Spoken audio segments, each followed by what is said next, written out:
What's going on? What's going on, y'all? It is your boy Skywalker the Jedi back at y'all with another one. Y'all could be anywhere else in the world right now, but you're here with me rocking out, and I appreciate that. I appreciate y'all. Oh my God. Wholeheartedly, much love to Seal Nation, the Cool Table family, Mikey Verse forever, the Syndicate Network. It's all one family, one umbrella. Much love to all y'all, man. Thank y'all for being here. I was going to make this a members video, but I changed my mind and I was like, yo, I'm about to do this live, but I'm only going to let the members comment. Much love to all the members out there who have signed up. You guys are amazing. Shout out to the Jedi Mafia. We in this thing. You know what I'm saying? Much love all y'all. I can see all y'all in the building already. We got Planet Velt in here saying that we're gonna need Peely. Yo, I might put the bat signal out. I actually just thought about that before I got online. I was like, I might have to shine the bat signal and see if the homie busy. I don't know. Right. But we got Planet Velt, Chris Brown, TJ is in the building. We got the homie L Necron signing up for the membership. Appreciate the homie. Cool Table family member. You know how that go. Saying much love to the big dog, L Necron. Thank you so much, bro, for becoming part of the Jedi Mafia. You know what I'm saying? And you already know what it is, bro. You already know what it is, right? We got Sickness in the building. What's going on? Sickness, how's it going, Brody? Right? We got the good Austin in here. Mama Bear Art Doll. Much love. Rock Talks. Oh my goodness. I hope you guys are having a wonderful day. And we about to cook. We about to cook. You know what I'm saying? We about to cook. Matter of fact, hold up. Let me actually do this real quick. I'm about to see if the homies, you know what I'm saying? Because I got to discuss this.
You see how they do me?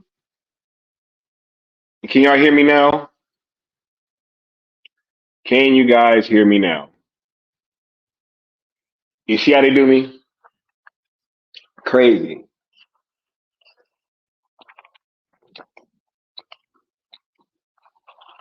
All right, but like I was saying before I got rudely interrupted, right? Cat Williams, even though he is a comedian that hasn't been like super popular in like the ether or what have you the past, you know, a few years or whatever, Cat Williams is definitely a stand-up comedian that at one point you can like just undeniably like this dude was like the biggest comedian on the planet, pretty much, right? Like when he had that first special or that first big one, Pimp Chronicles, like there was just too much that came from that one special, right? That I mean, just lived on forever, right? Like this dude had a drastic impact on like pop culture, right? Through several like movie roles too, right? And roles that weren't even necessarily with him like leading films, right? Like he had smaller roles, but really crushed it and actually like came away from a few films the most talked about person, right? Like with Friday After Next or whatever. But um, you know, to see this moment come now where uh everybody is kind of getting a fresh introduction um to him that don't know him, and you have people that do know him and his older work like myself, and it's like a reintroduction for us, and this is like a real watershed moment, having this dude really come out and just stop the internet, like it's really kind of crazy, and it's a real like full circle kind of moment. And with what he was saying, there was so many parallels to things that we've been dealing with and things that we've been saying. So I think that it's important that we kind of highlight that because it's like this not just for us, right, with this sale thing, but this is something that is a common thing, like these gatekeeping tactics and things like that. There's just been these types of things happening for a very, very long time. And I think that just now you have people that are kind of speaking out and actually talking about things that they're dealing with and things that they're observing. Right. Yeah. Right. He said, in the meantime, I have a sky sticker. Yeah. We got all kind of stuff coming for y'all.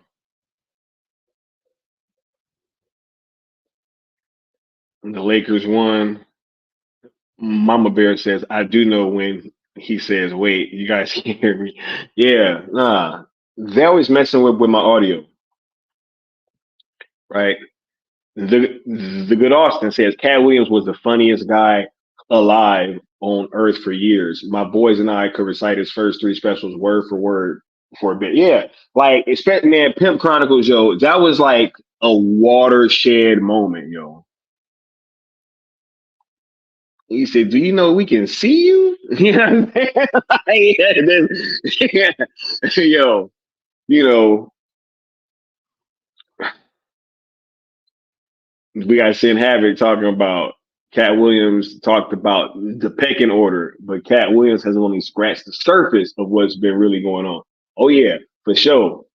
Right, right. He said, "Death, homie, I got this shit. I got shit to do today." He said, "Nah, man, Death, you hit this shit twice and you can't hear shit." Nah, like yo, Austin's like yo, those specials were legendary. You know what I'm saying? So like for anybody trying to deny, and he spoke about a bunch of other comics, bunch of other comedians. I'm not gonna really go too much into that. I mean, even though it was hilarious, right? I I do kind of think that where he was at with those conversations, um, even though they were hilarious, you know what I'm saying? That's just not what I want to focus on tonight. I want to focus on like some of the real stuff that he was saying, and that's what we're gonna discuss. Bad Dan said, "What up? Just want to stop by to say a quick hey, yo, shout out to Bad Dan, right? One of the first members, you know what I'm saying? And I'm really liking this whole members only chat too. This is dope. This is like the creme de la creme. You know what I'm saying? The Jedi Mafia. You dig? Oh yeah, and shouts out to the good Austin for this new backdrop. You know what I'm saying? Austin be hooking it up, cooking. You know what I'm saying? So shouts out to the boy, right? But yeah, we're gonna get to it, yo. We about to get to it. I'm about to play this first clip, and I don't even really remember the order. I hope I got it in the right order, but we just gonna rock out and we gonna see uh this shit right here. It's that cryptic kind of like, yo.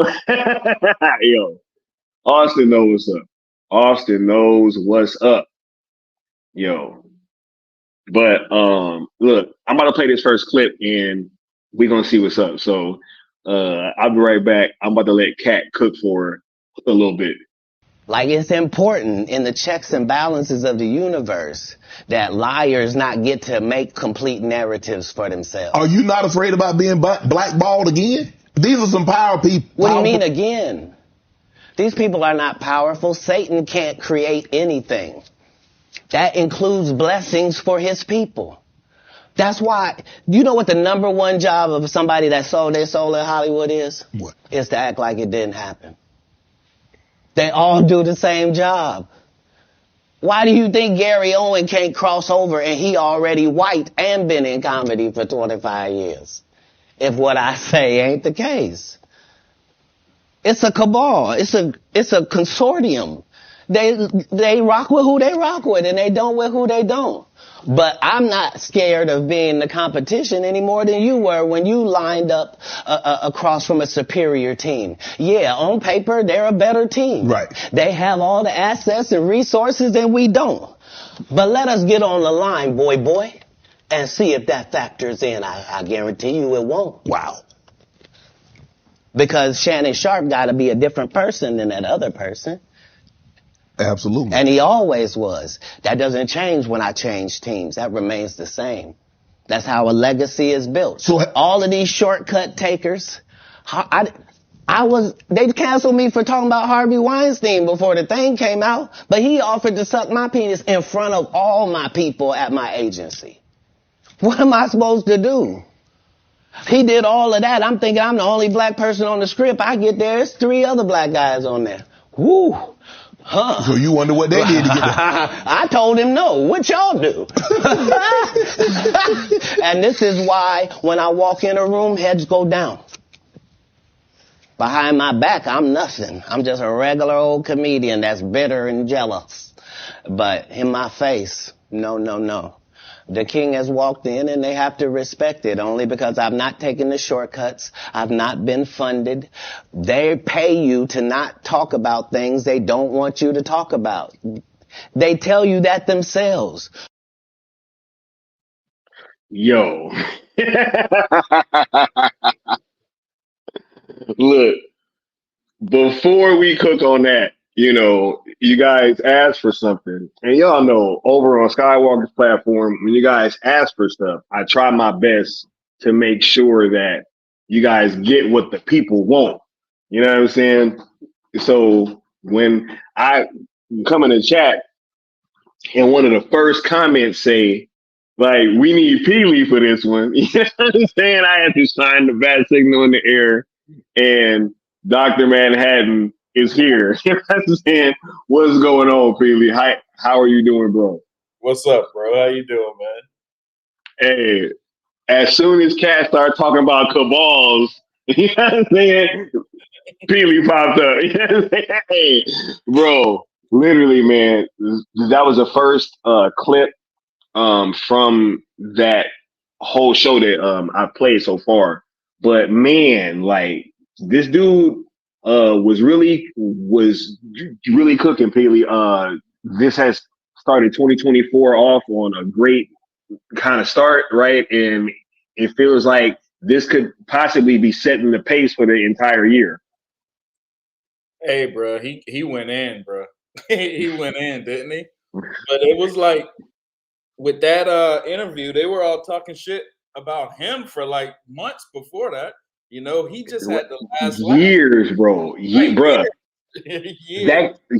I saw that Kevin Hart video when he was saying that he was on drugs, right? That was from years ago, man. Right. And he's like, bro, and look, and I heard, this hurt my heart, bro. But like, I went back and I watched that video, and yeah, it just didn't hit the same. Watching him accuse him of being on drugs and kind of not being available for the studio and all that stuff, and it's like when you hear Katt's side, it's like, yo, it really made that other stuff kind of hard to believe, if you ask me. Yep. It was all Holly weird, bro. That's all you can really say. Holly weird. That's what it's been coming out, and I guess we, like you said, it could set the tone for 2024 because a lot of shit's gonna be coming out. The Epstein shit is going on and that was a little weird that the day that Epstein leaks was happening was the Katt Williams interview. So it's like Hey. it was like, come on, man. I thought about that too. I ain't gonna even front, bro. Right. But I thought it was important to kind of have this conversation through this lens, right? Because a lot of the gatekeeping that he was talking about, right, is stuff that we've been experiencing over on this side, right? And so I thought it was very poignant for us to come out and kind of point to it like, yo, this is exactly the things that we've been speaking about, man. Yeah, definitely, big time. Yo, Austin say he about to go to sleep, so shout out to Austin. Yep. For sure. Oh yeah.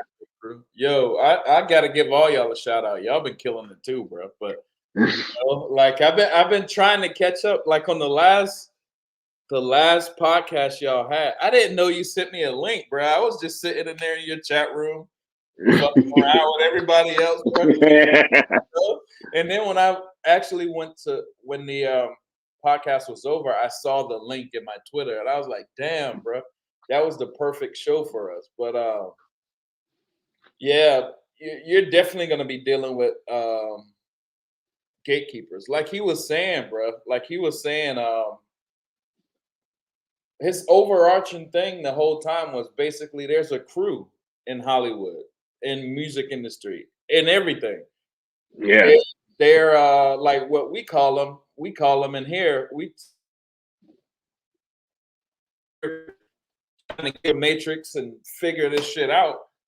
That crew is the agents. The crew that he's talking about is the agent. So you get into Hollywood, and the bigger you get to become a billboard, like a small billboard, like a little thumbnail in the back of some bullshit magazine, or you become big, like Times Square level billboard.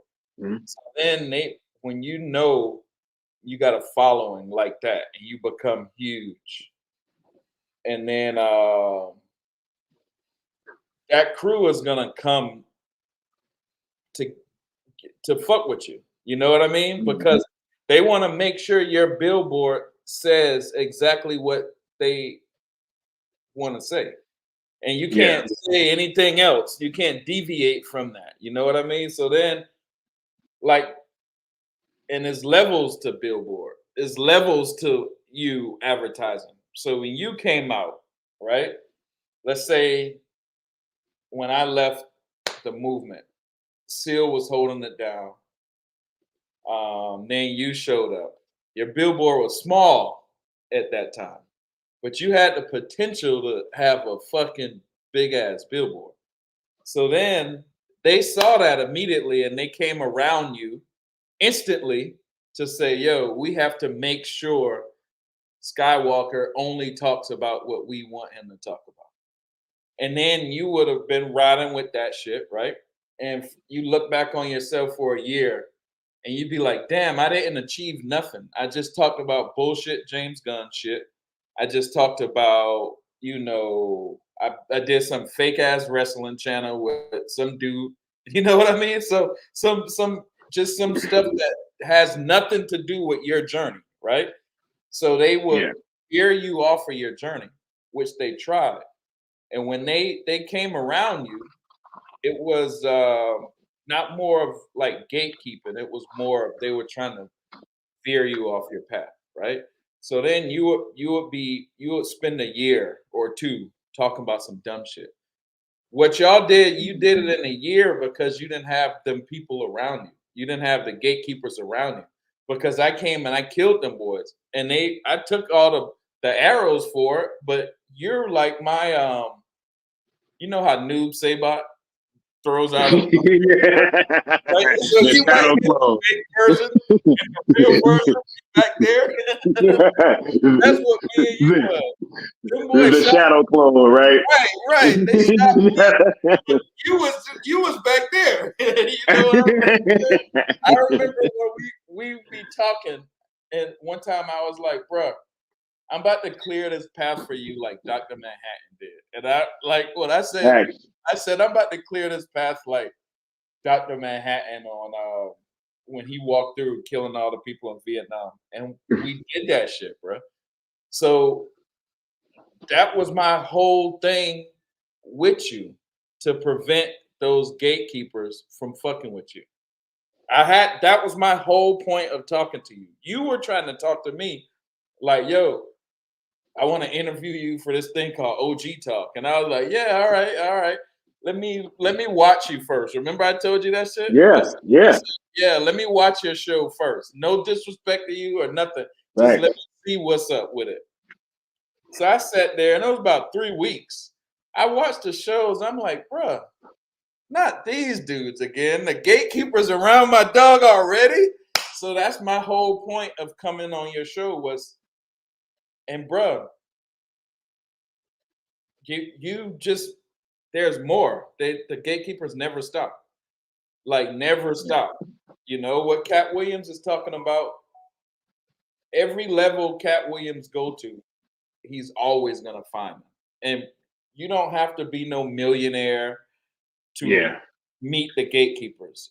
If you're just a popping dude in your community, you're gonna meet the gatekeepers.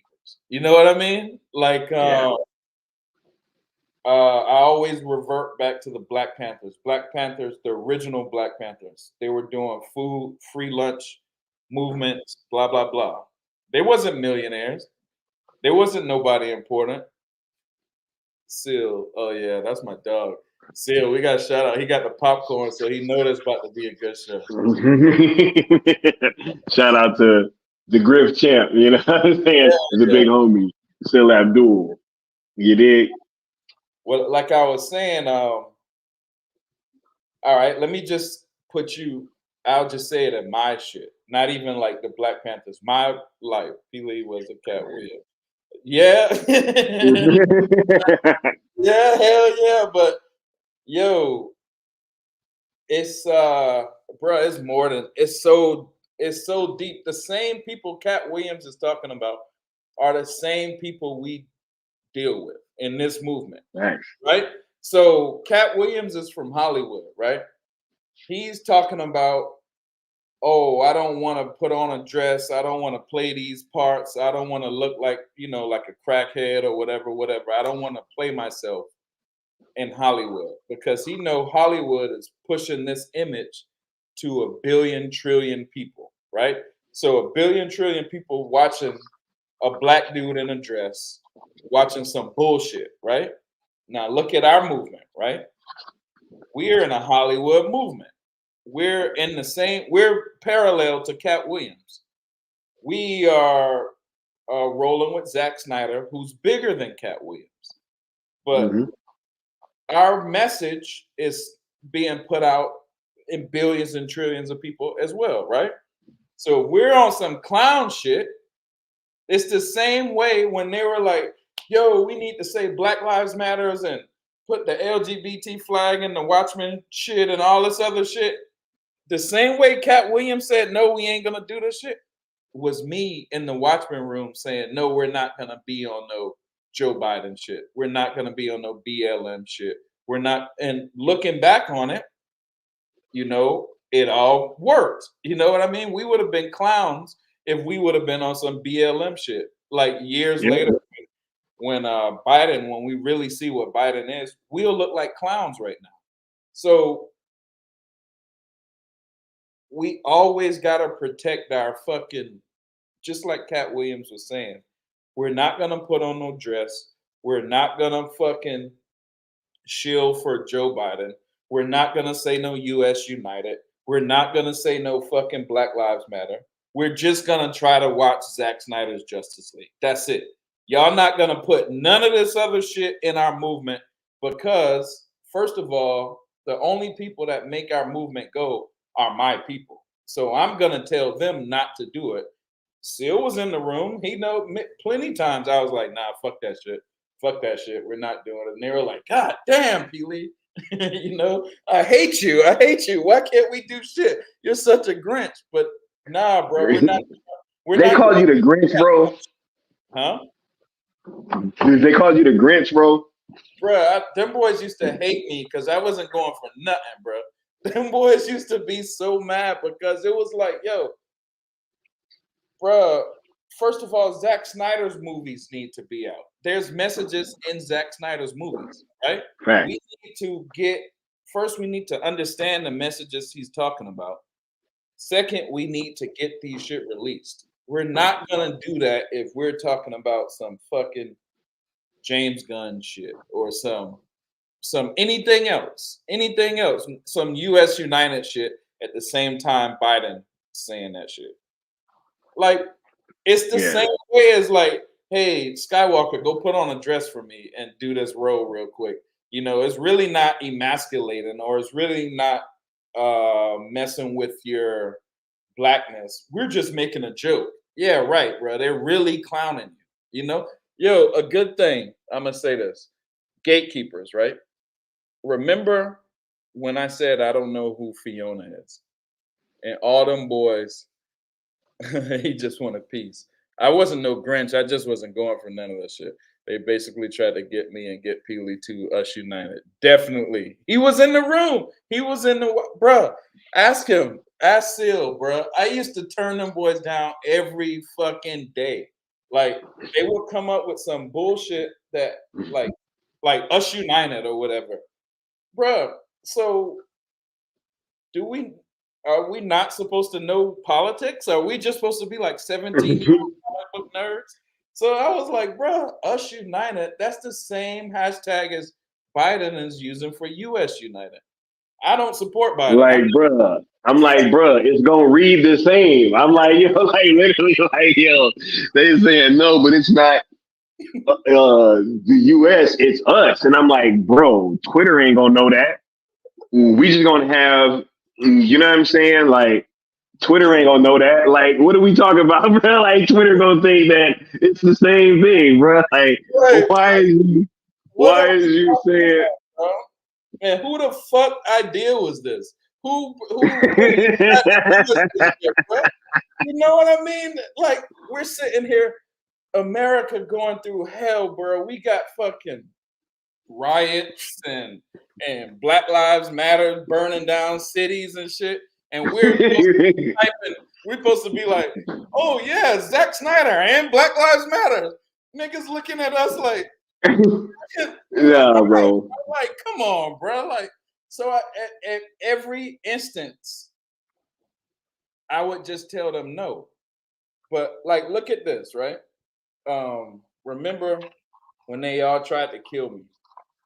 Fucking Film Gob posted like me looking like Pee Wee Herman picture, right? You know, I remember that. Yeah.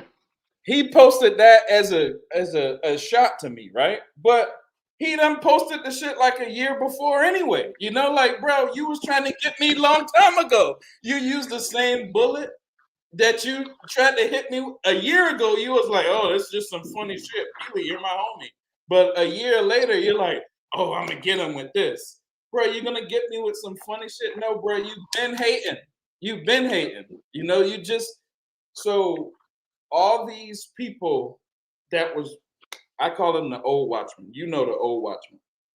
They were all the gatekeepers, bro. That's who it was.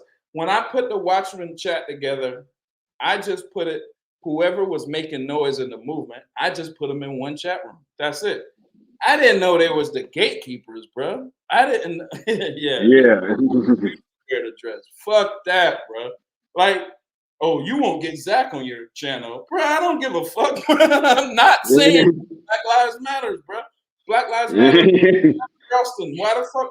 I don't agree with that shit. I don't agree with us. And then it's like, look, but then it's like if you do that anyway, you're still not even guaranteed to get Zach on your channel. So it's like, yo, they over here like promising. It's just, I don't know, man. And it's funny because, hey, like I end up, you know, talking to Zach, asking Zach questions. It's like, bro, like, so, and we ain't even have to do all that, man. Like, all you got to do is just put the groundwork in and just be yourself. You know what I'm saying? Like, you don't have to kind of do these things that you don't feel go with your moral constraints, right? You know?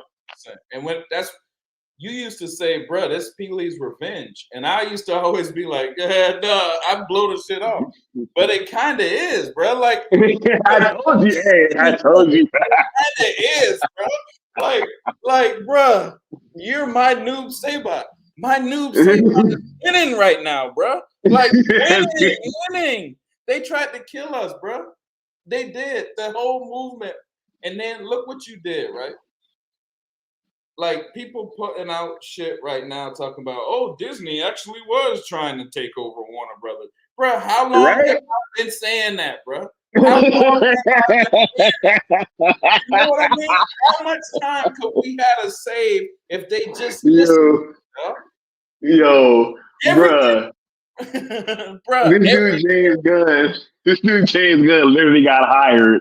And right after that, was talking about the Marvel DC crossover. And was like, oh, yeah, it's a lot more likely to happen now that I'm in charge. Like, oh yeah, I bet. I bet, bro. I bet, right? I bet. And then it was, bro, like, there's so many instances like that. But I see now how perfect, well, I've been noticed how perfect y'all's plan was. Because these dudes infiltrated Warner Brothers to take down DCEU. They didn't infiltrate Netflix, bro.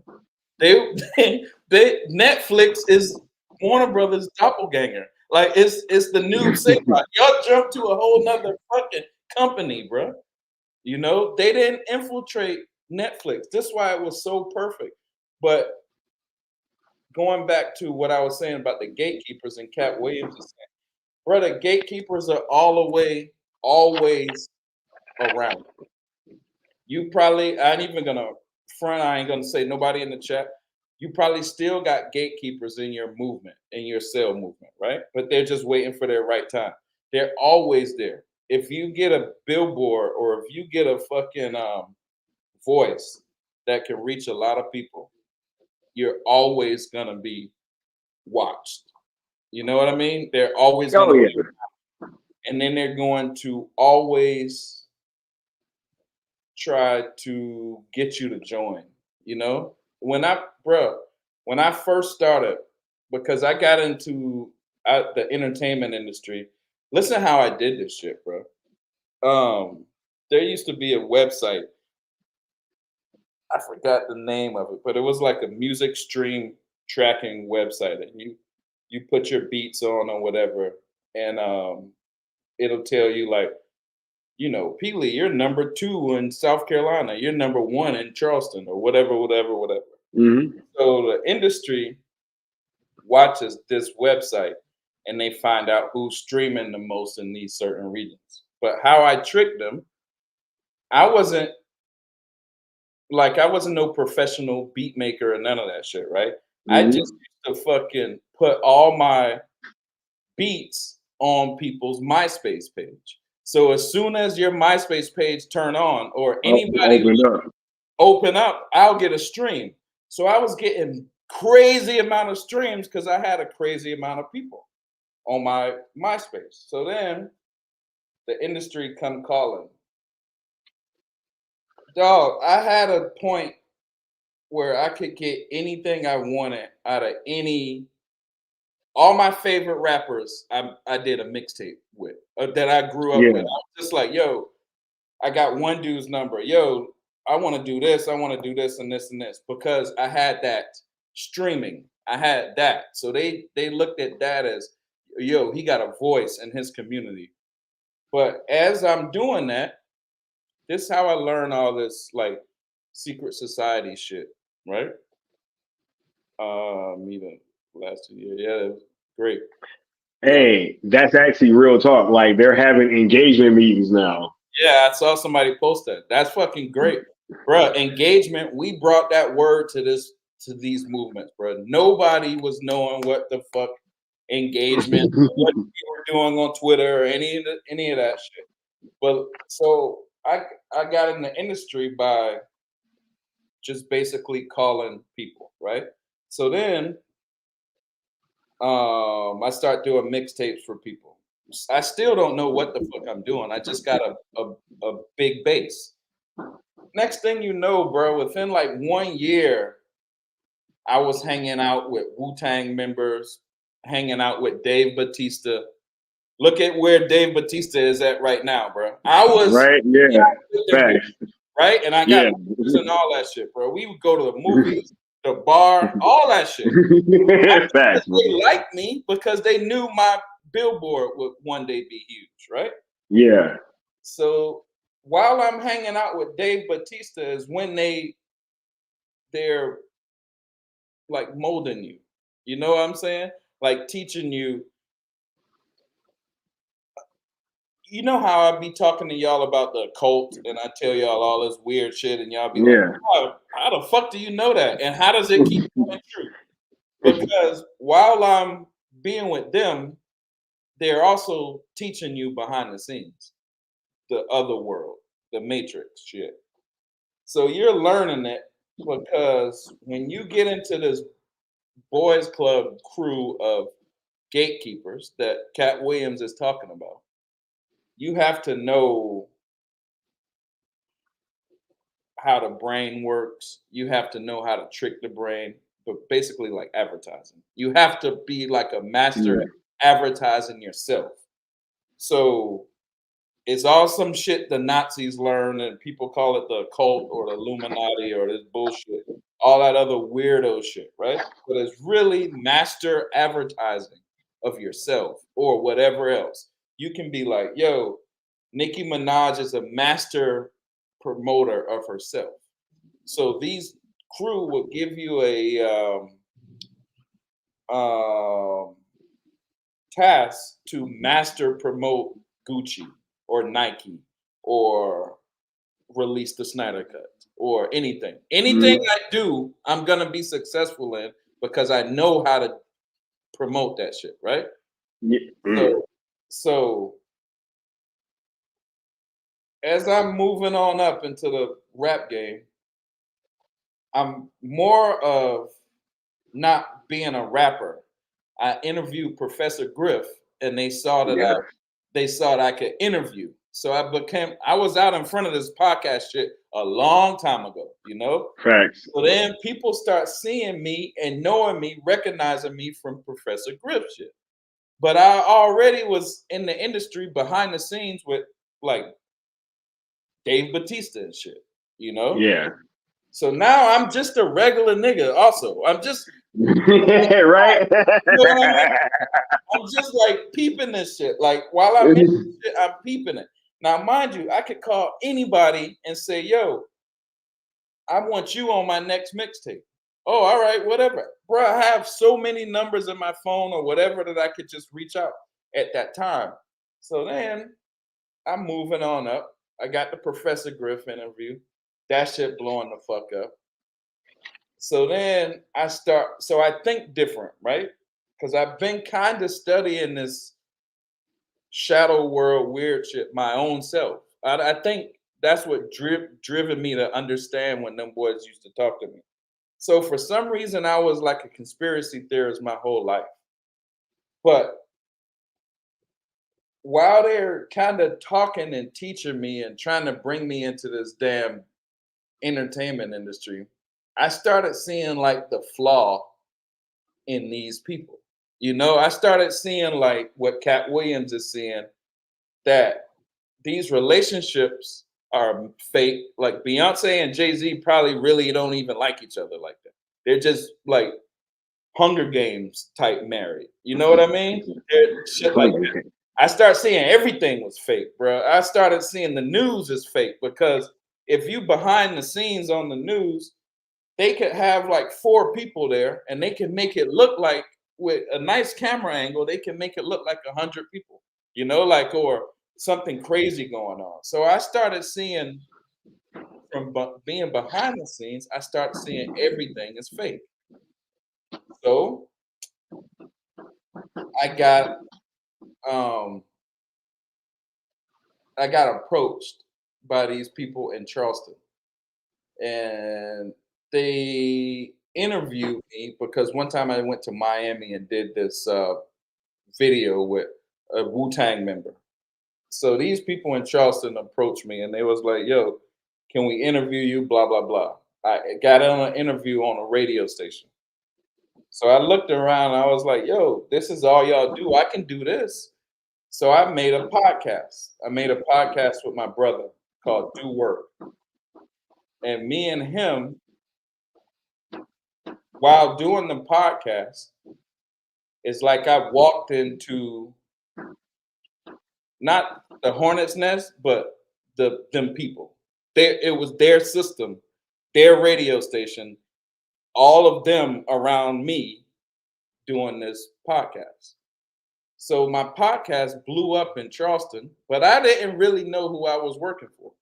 I just got out of not really out of the music industry, but I told them I didn't want to go in the music industry. I didn't want to do none of that weird shit.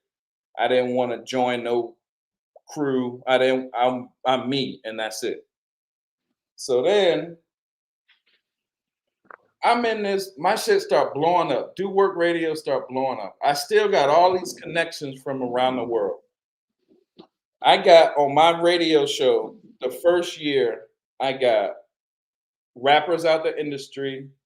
I got one of Tupac, his aunt, Asada Shakur. Asada Shakur, one of her people that was in Africa, running from the cops, original Black Panther people running from the FBI. Yeah. I got everybody on my podcast.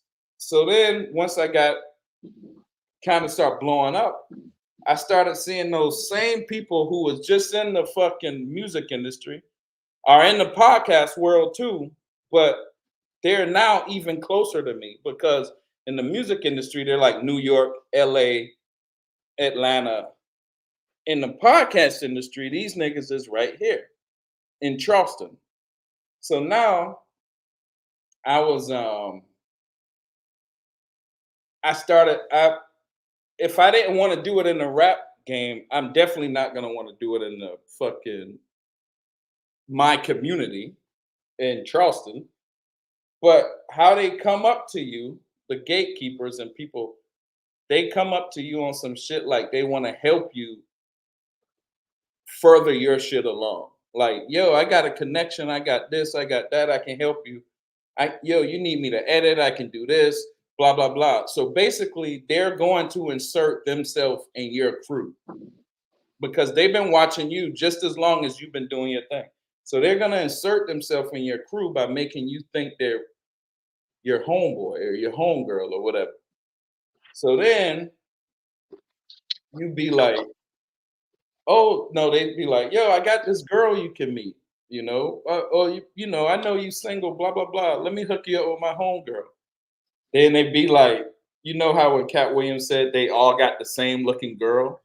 It'd be all the same, you know what I mean? It'd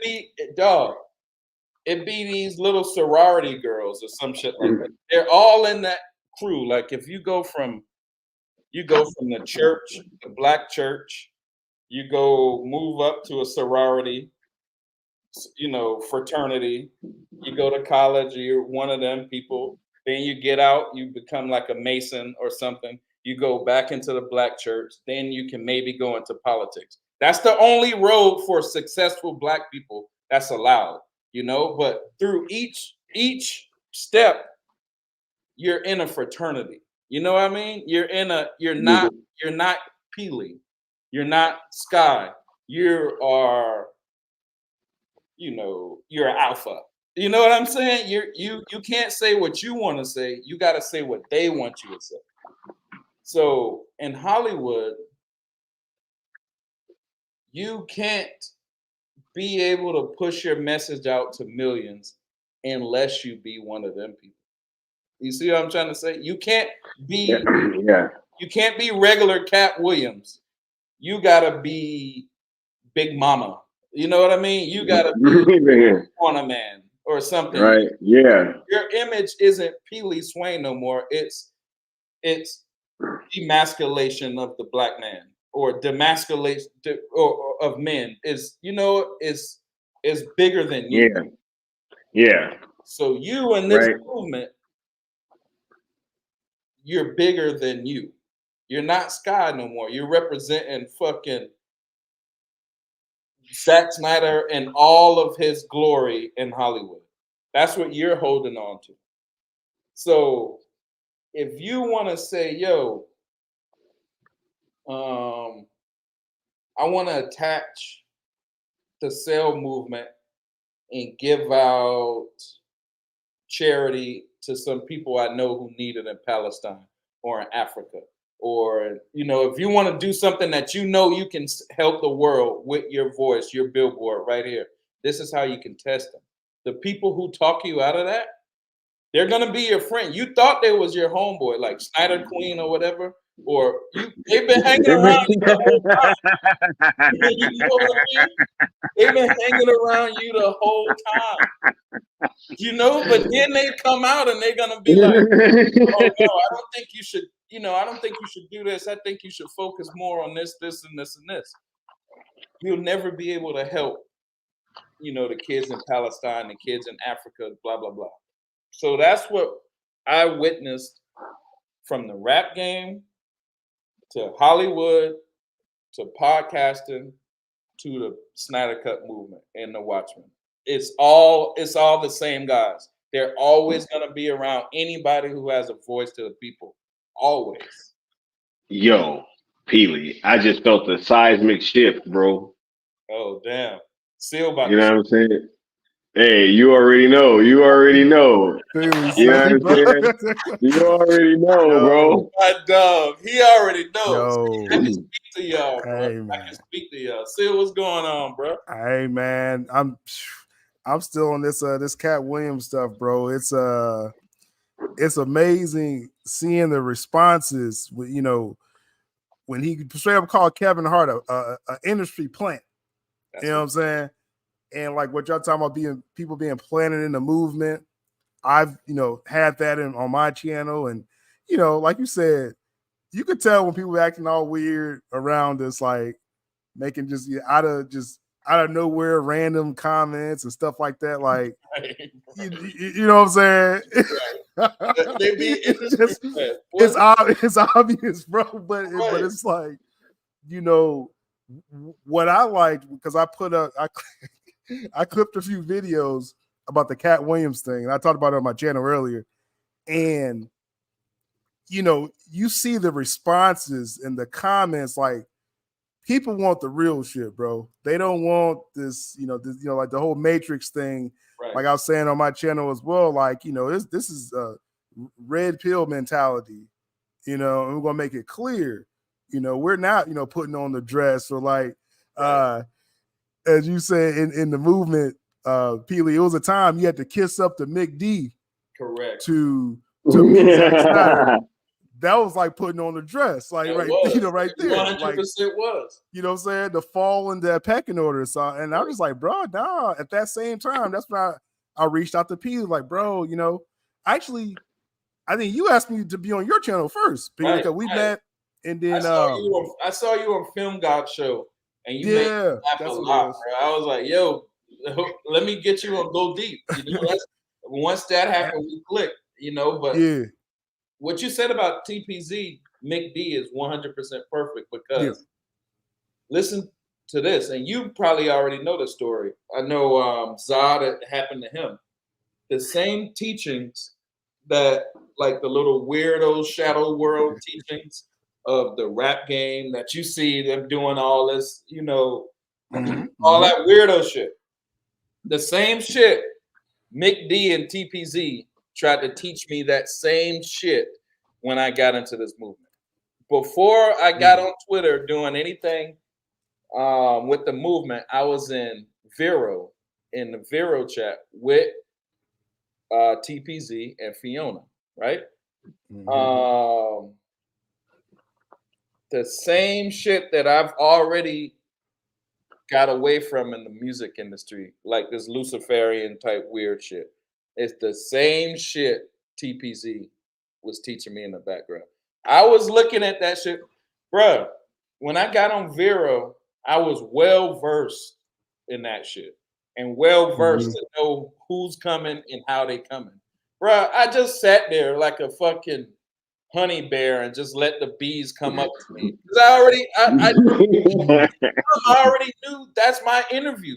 You think you're interviewing me, I'm interviewing you. You know, you think you're feeling me out, I'm feeling you out because I already know how y'all coming. You think you're talking to me and like, oh, we got another one. We got a nice, he's a black African-American billboard. He's in the South. Oh, we're going to have a lot of blah, blah, blah. No, while you're talking to me, I already know what you on because I already been. So when you said that Mick D shit, we did have to kick Mick D's ass.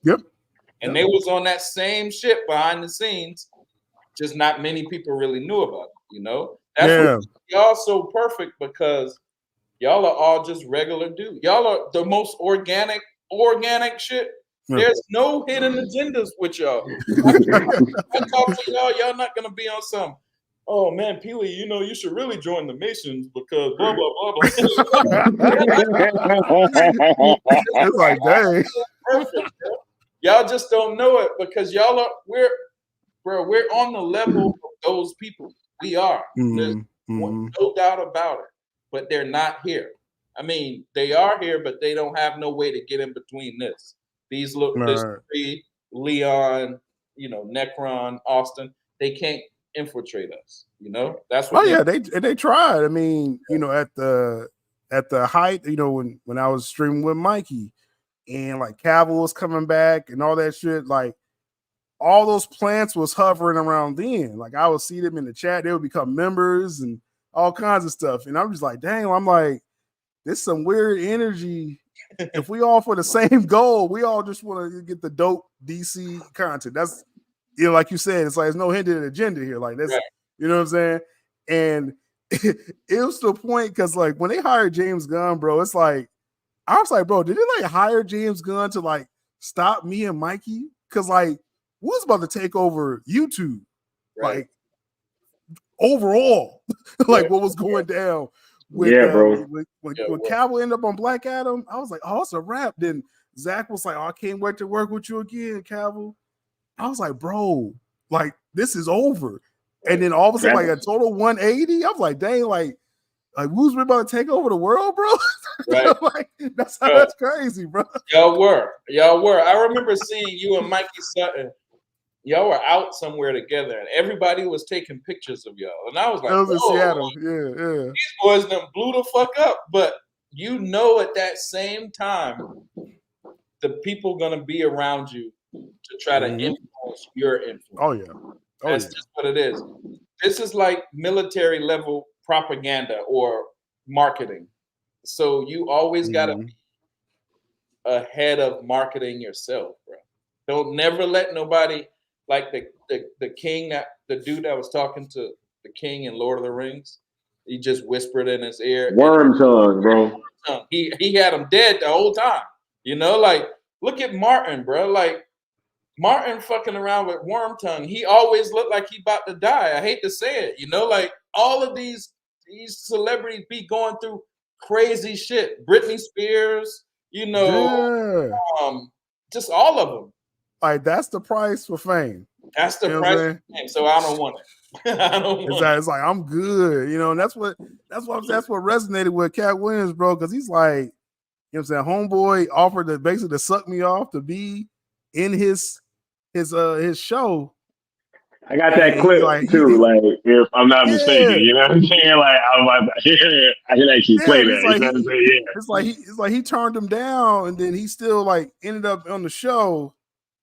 But it's like 3 other black dudes, and he's like, "Well, what did y'all like?" He's like, "I turned him down." They had to do it. You see what I'm saying? Right, it's like, bro, like think about it, like bro, they have to do way worse shit than suck somebody up. You know what I mean? Like, all right. Think about this. We're superheroes. Let's say our magic is our voice, right? Whatever we support is gonna blow up. That's our magic. That's our voice. So these people, right? They interfere with you and get you in their circle because they want to make sure your magic, your voice is always gonna say what they want you to say. But once you realize, yo, I'm using my magic for detrimental shit other than for positive shit, it's too late because you've already done some fuck shit. You've already sacrificed somebody, or you've already did gay film shit. You know, you've already done some shit so bad you can't say, man, I quit this shit. Right, because they got that on you. They got those pictures or that video or your mama's address or you know what I'm saying? Bro. Right. That's just real, bro. It's the shit real. And it's all right. Y'all, you're in California. You know about No Jumper. Remember the boy Adam 22 recently got his what looked like his right-hand man for years, house phone. Adam 22 just outed him not too long ago because house phone slept with a tranny, right? So that was that Hollywood shit. He had that secret on house phone the whole time, but he needed a reason to get house phone fired, you know? So house phone probably didn't want to go along with something he was wanting, and he released that into the public, you know? Yep. This is the same shit Katt Williams is talking about. Yep. Adam 22 was the gatekeeper for house phone to get in the industry or not get in the industry, you know? And when something Adam 22 didn't like, he shut the door on it by releasing gatekeeper. Right. Yep. Yeah, man. So, but we don't put that together. We be thinking like, oh shit, like that's just some random No Jumper shit. No, bro. That's the perfect example of gatekeeping right there. So when you're working your way up to get to where house phone is at, the devil, Adam 22, is hanging around you the whole time, setting you up the whole time, taking video of you the whole time. Yep. As soon as you don't do something he wants, he has shit from years ago that he's gonna end your career with. That's a gatekeeper. That's what we talking about. That's common. That's common, bro. That happened all the time. So the way you beat them while they're hanging around you, you better be watching Adam 22. Get something on them. You better not put yourself in a compromising position with this dude. Because that's your downfall just waiting to happen. Yep. All of them, when them people thought they were going to kill me for saying some shit about Fiona, they thought they were going to Adam 22 me. It just didn't work, you know, but they tried. But all of them was my homies for years. You know, all of them was hanging around me for years. There's an example, like it's kind of like some current news stuff. Peely, you may have heard of like BET is for sale. So you have what's that black guy name? I think Brian Roberts, Byron Allen. Byron Allen and Tyler Perry were both putting in bids. And then it kind of went quiet for them. And this is from Paramount, right? So Paramount's trying to sell shit, and you know Paramount's trying to sell, right? But then it kind of the talks died down. All of a sudden, some dude that used to work with Tyler Perry comes out and says, man, a powerful billionaire, you know what I'm saying, assaulted me or something. putting little, but he didn't say Tyler Perry's name. He's put the allegations. Everybody's like, "Oh, Tyler Perry, is it Tyler Perry?" All of a sudden, like I swear, a few days later, probably 48 hours later, Byron Allen put in another bid for BET. Right. It smeared that boy. If you could connect it, exactly. I'm like, dang, they do it like that, bro, boy, in front of everyone. Right. All of a sudden, people are doubting Tyler Perry. You think they're gonna let him buy BET now? No, right. Because it's just that he ain't been accused. It's just being assumed. Right. And Byron Allen put in another bid just quietly. I was like, oh man, he's gonna get BET. He made sure Tyler Perry didn't get it. Right. But he probably had something on him. You know what I mean? So that's a theory, but you know that really happened. But my theory is that it was to smear him, and that's the type of tactics they use, bro. It's crazy. Right. Look at with Dave Chappelle when he turned down like $50 million from Comedy Central. They knew he was probably going to get $60 million from somebody else. No, yo, that ain't even what happened. Man, Katt told the story. Apparently, it ain't even like he turned down $50 million. Like he was supposed to get 4 times. Like I think it was like 500. Yeah. You know what I'm saying? Yeah. And then they offer it and they say, yo, you getting 50. Right.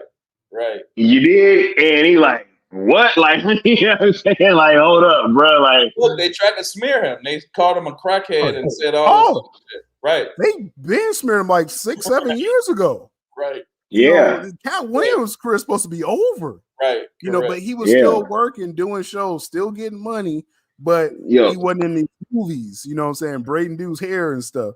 Right. Let me play this next clip because Katt had a lot to say, man. Like it was a whole lot going on. So what you get? I came in this business saying I was going to expose. When I talked about Michael Jackson, when I talked about R. Kelly, they canceled me for these things because why would you talk about another black dude? Race is not where the line is drawn. It's God's side and the other side. And we don't care nothing about the other side. Period. All of these big dick deviants is all catching hell in 2024. It's up for all of them. It don't matter if you Diddy or whoever you is. TG Jakes, any of them. All lies will be exposed. That's all. And anyone who takes that the wrong way, know why they take it the wrong way. The truth is the light. And after that, I don't really kind of know where to go. Let me one more time. Right. We good now?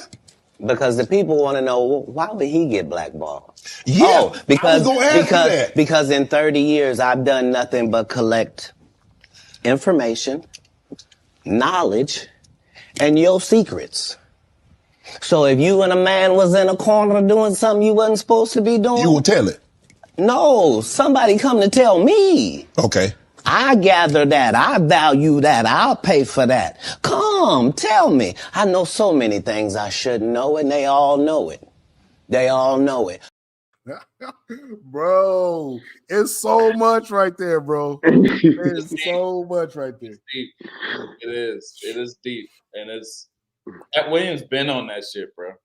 He's been on that type of time. It's funny, because I'm breaking down this entire interview, and I'm gonna mention something in a second because I want y'all a part of it. I'm doing it on my channel, but the angle of you ain't supposed to talk about another black man, like that's like one of the oldest tactics, right? Katt Williams said he came in exposing boys, and so they smeared him with that. Right?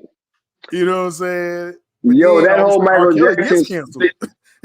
Yo, Sil, to your point, that Michael Jackson bit from the Pimp Chronicles was hilarious, yo, but it was real, right? Where he was like, yo, I got babies, bro. Like, he's like, yo, when you come to my house, I got stuff that women like, right? Like, I got these silk pillowcases and stuff. And he was like, oh, so what would you have if you wanted children to feel comfortable? Oh, what?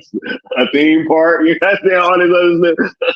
A zoo, a giraffe, you know what I'm saying? Like, Katt been on that, bro. Katt, and it was hilarious But it was true. But it was true. You know what I'm saying? Man. Like, yo, it was dead true. Because he wasn't following the system, we got to cancel him for that, or you can't talk about Michael, or it's the same game, man. Look at Diddy. He going through it too. P. Diddy. He was one of the gangs. He said big dick deviants, bro. Deviants. Right. Bro. Right. Katt Williams was talking about them parties. Like 10 years ago, he was talking about those Diddy parties. Jay-Z next, bro. Bro, I'm sure, Peely, I'm sure you heard of Jaguar, right? Hell yeah. I think she about to expose Jay-Z and Beyonce. Like, dude, this is real, y'all. It's real, bro. And look at it like, bro, Jay-Z was talking to Aaliyah when everybody knew Aaliyah was like 15. Oh, they all pedophiles. Right. All of them. All of them. Rihanna when everybody knew Rihanna was like 15. So it's like they just let it go, but some people like Katt Williams or Jaguar Wright or me or somebody, they just let it out. Bro, I'm going to be honest with you. I'm going to be 100% honest with you. And this is how I feel, and it just might be my opinion. But y'all probably remember when I interviewed Professor Griff. That shit was like 2012, right? I was on this legendary interview, bro. Oh, yeah, I appreciate it. I was on this shit. This is what we was talking about. This type of shit. But the world really wasn't talking about it like that. The world really, they were like, oh, that's cool, But so now the world talking about this type of shit. Now it's coming out, like a lot of the shit is happening now. People can understand what the Illuminati is, or the Illuminati is just a word for these people. It's really not, but what I'm trying to say is people understand this type of shit, right? I really think I have a big part of that in this world of changing or getting people on that path in this whole world, right? So going deep, right?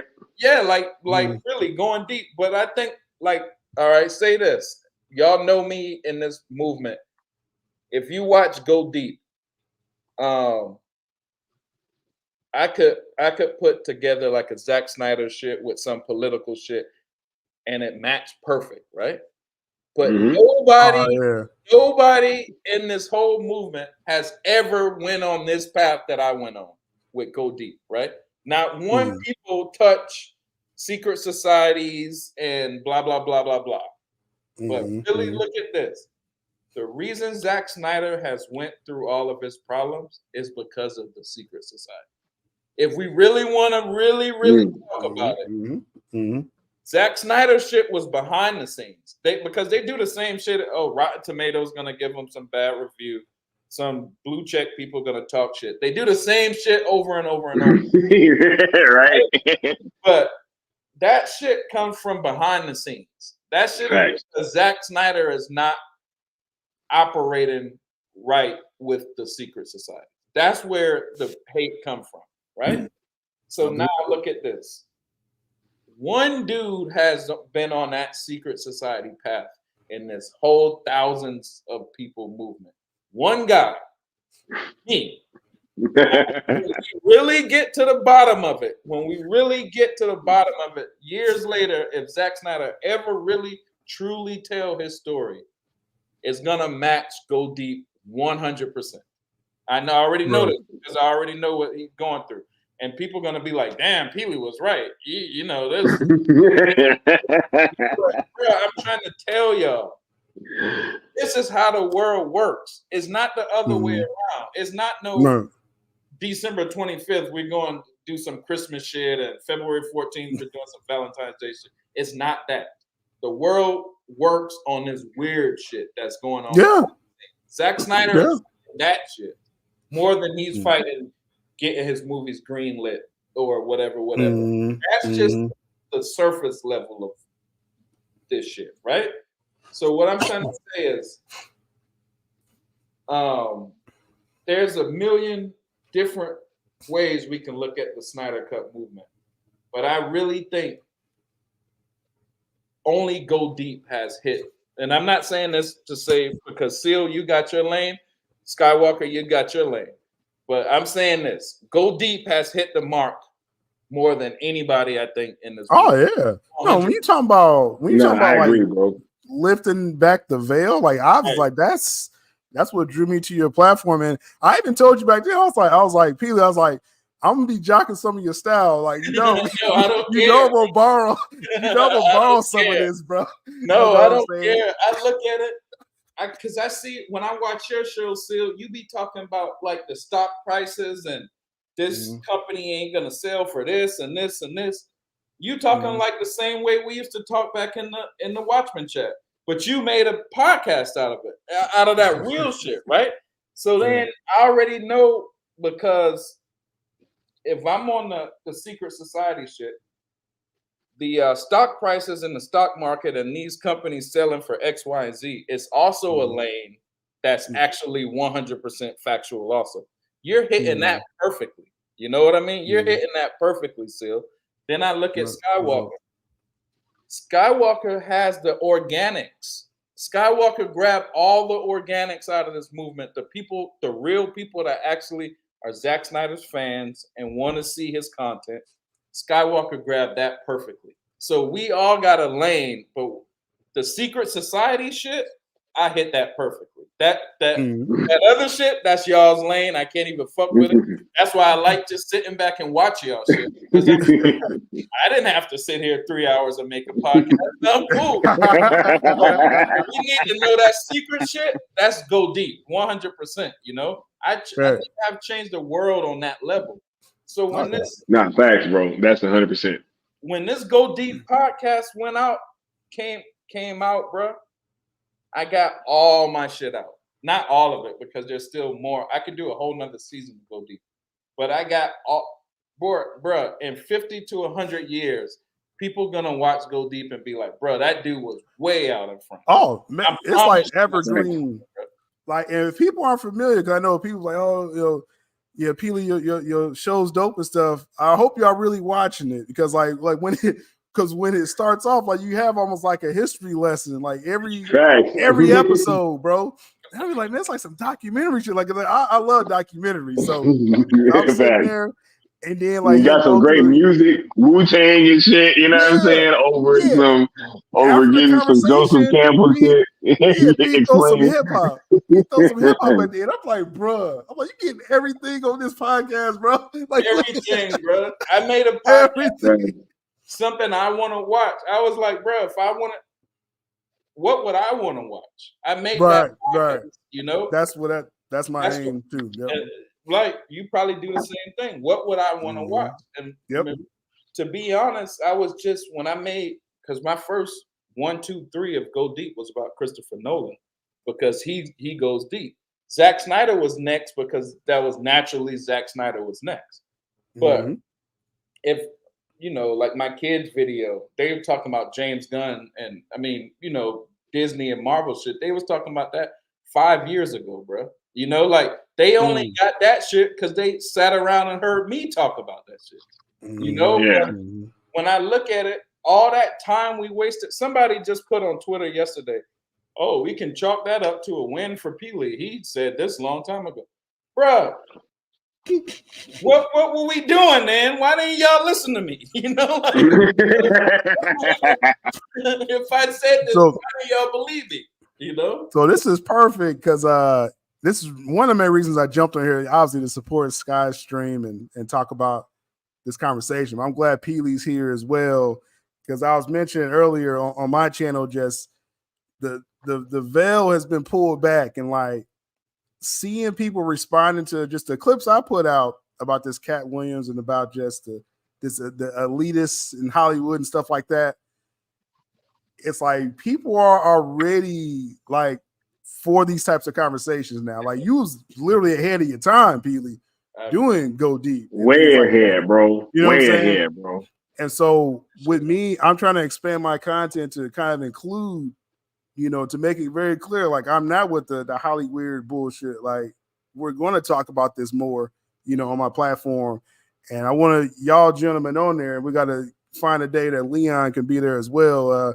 Like Sky knows, I jack ideas all the time, so it's got to be the 4 horsemen. For sure, bro. But I want to. It's so much to pull back about this Katt Williams conversation because it was just banger after banger he was dropping, and we need time I think I got like 1 or 2 more clips. Yep, because I got like 1 or 2 more clips. Just one more from Katt that I wanted for us it all kind of speak on. But no, you're absolutely right, Seal, about people being ready for these conversations. You definitely see it in the response to this interview. That's why it's such a watershed moment, and I felt it was so important for us to come out and kind of dissect these things because the world is paying all the attention to this conversation right here. And I think that that's a great thing. And it is a great jumping off point for us to go deeper, as Peely would say. So I'm going to play this one last clip from the Katt interview. And then, we can kind of talk about that real quick. My goal was to get this far in Hollywood and still have a virgin asshole. And never has sucked a penis. That was my only goal. I didn't want to get with a white woman because I was scared she might have me running down the street like Jonathan Majors. There you go. See, come on, Katt. Not because I didn't like white women. I think white women are as great as any other women. But I'm not going to act like I'm not scared of them. I have a reason to be scared. You could be Kang the Conqueror, and they could take your rabbit ass down in 2 weekends. And that's the truth of the matter. So I stayed away from that. You see Jonathan Majors, what he went through. Marvel dropped him as soon as the conviction came out. And you were telling the Hey, you saw that black woman come get his charge cut in half? Thank you, Megan Good. God bless you coming to save that slave. If he'd had to be there by himself, he was getting all 4. Guilty. She came in there, it was just so beautiful. They had to knock half of it off. Bless his heart. What do you think about this cancel culture? You see the situation with Jonathan Majors. I mean, for all intents and purposes, I don't know if maybe he can bounce back in a couple of years, but man, he was hot. He was hot. He was cooking. I mean, you see him in Creed. He's in the Marvel movies, and then just like that. Maybe I'm a conspiracy theory, but I thought Katt Williams said any time they make you into that position, part of that contract is you do understand whenever we want to take you down, we can, right? Part of giving you the world. First of all, they went around the world for 2 years straight telling any women that would listen that this was a good-looking Negro. Mm-hmm. Since when? When did y'all start liking a big nose? And when did y'all like a little head and a big jaw? When? Since when? That look like my daddy. When you start liking my daddy? You like black people's features like that? If this ugly nigga is good looking, then all niggas is good looking. Anytime you see them telling you something you can't believe, just understand it's a play. And it don't matter. You gonna know it's a play as soon as they get in that position and think they's gonna tell somebody something. No, you're not. No, you're not. Marvel will cancel you you won't be allowed to read a comic book. What are you talking about? Get out of here. Get out of here, ugly boy. Yeah, they love fooling the people. Oh my God. I'm sitting over here crying damn near, bro. Oh my God.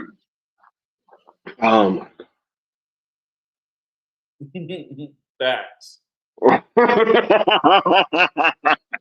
Yo. What boys got bro? I was sitting there crying, bro. Look, the fact that this whole Jonathan Majors angle, I really wanted to kind of speak on this real quick because that I can't. Like, I would be lying if I were to say that this is not the exact kind of sentiments that I felt watching this whole thing play out, right? Where I'm literally watching this dude run away from somebody. I'm watching all this video evidence of like this chick off in the club on her cell phone. You know what I'm saying? Like all these different things. And it's like, yo, we get back this guilty verdict. And it's like, yo, like what are we supposed to do? Right? Like in these situations, right? It's like, what would have been acceptable, right? Would it have been to just, I mean, to not take your cell phone back and run away? You know what I'm saying? Like, I don't really understand these situations. And you see how quickly that, yeah, it's like everything just kind of came crashing down, right? And you know, you just see these things happen over and over again. And it's like, yo, how are we not supposed to feel like there's gatekeeping going on, right? Like, if these things keep happening, I mean, ain't that kind of seeming to be par for the course, Pili? Yeah, bro. The only way you can avoid it is don't even join. You can't even be in no Disney movie. Like you can't ever be Kang the Conqueror because you're gonna get got.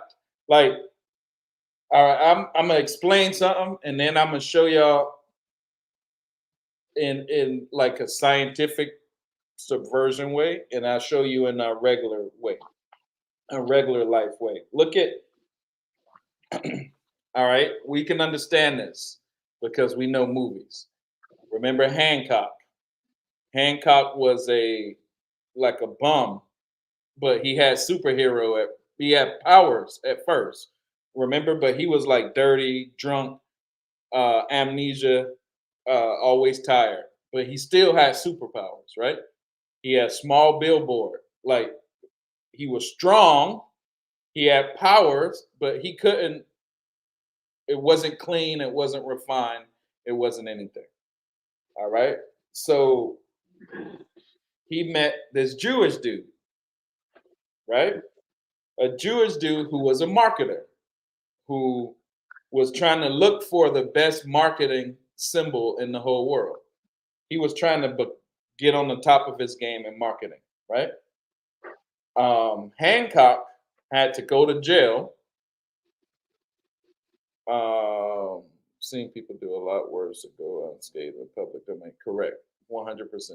So Hancock had to go to jail, get off the sauce, you know, clean his life up together a little bit in jail, started going to AA meetings, started learning a different way of life.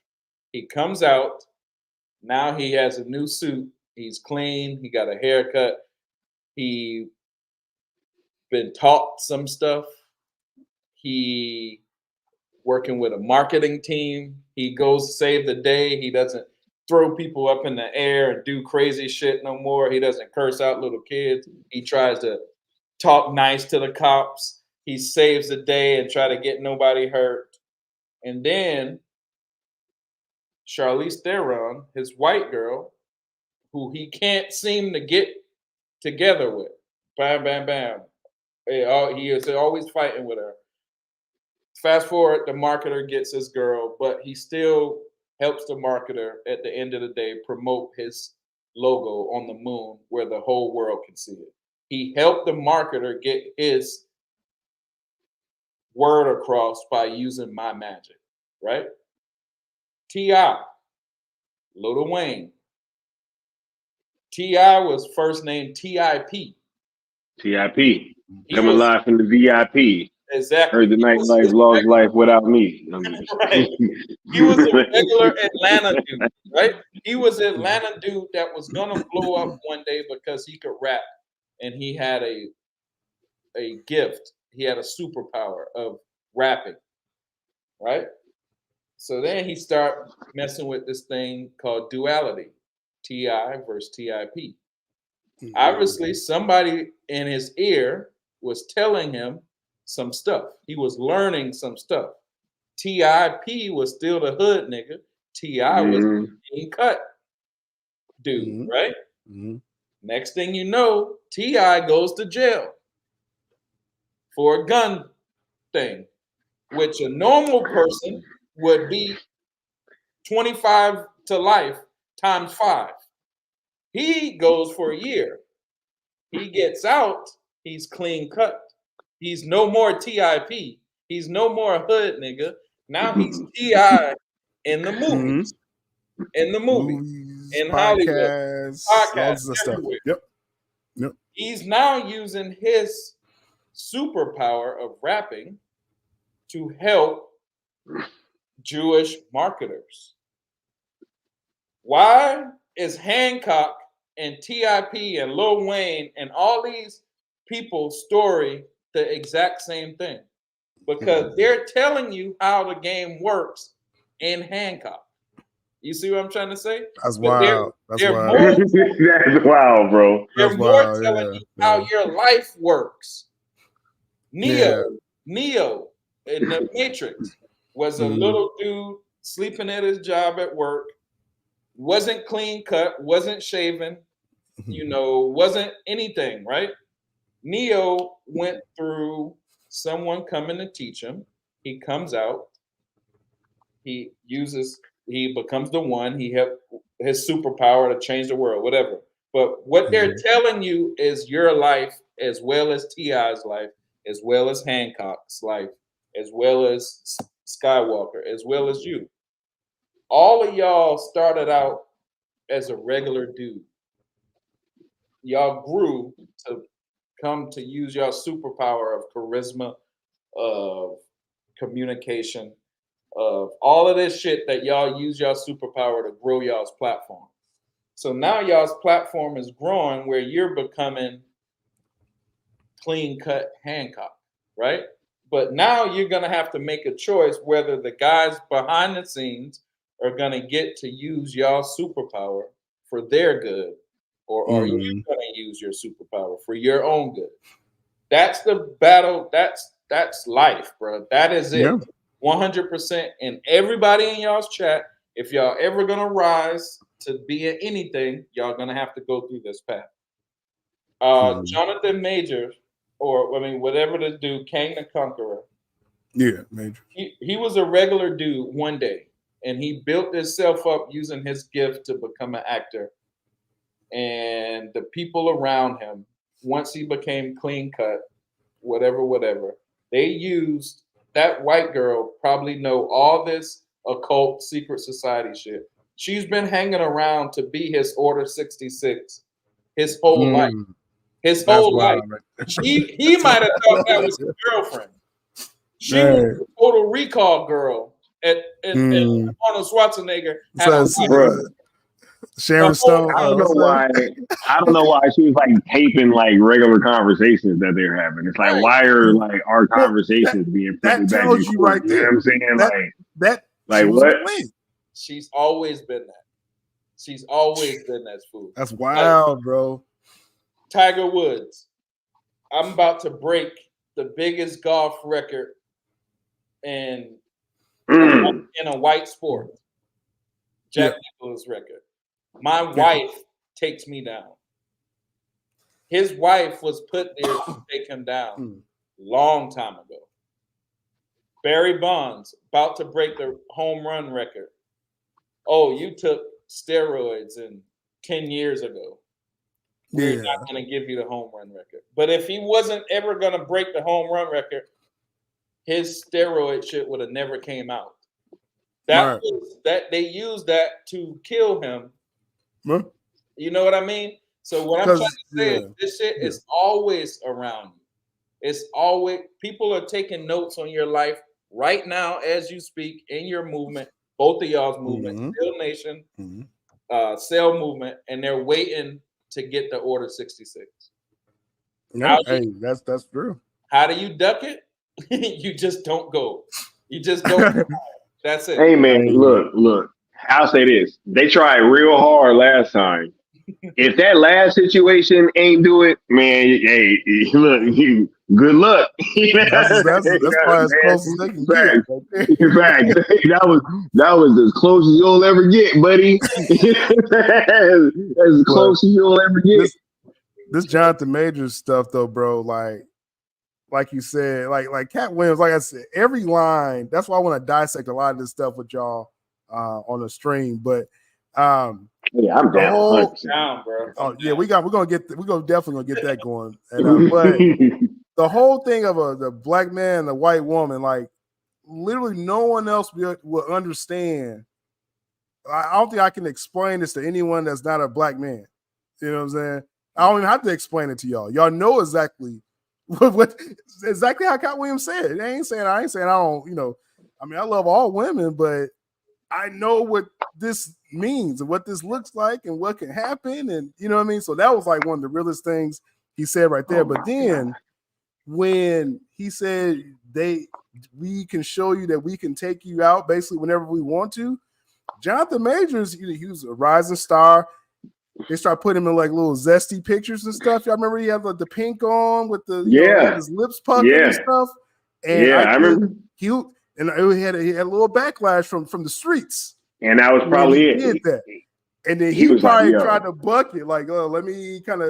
And they're like, no, bro, we already got you dressed up. You about to wear a dress next. Right. You know what I mean? Yeah. Because he already got the fitting, buddy. He almost had like lipstick on, like looked like lipstick at one time. And I was just like, bro, that was the next step. It's like, okay, we got you in the Avengers movie.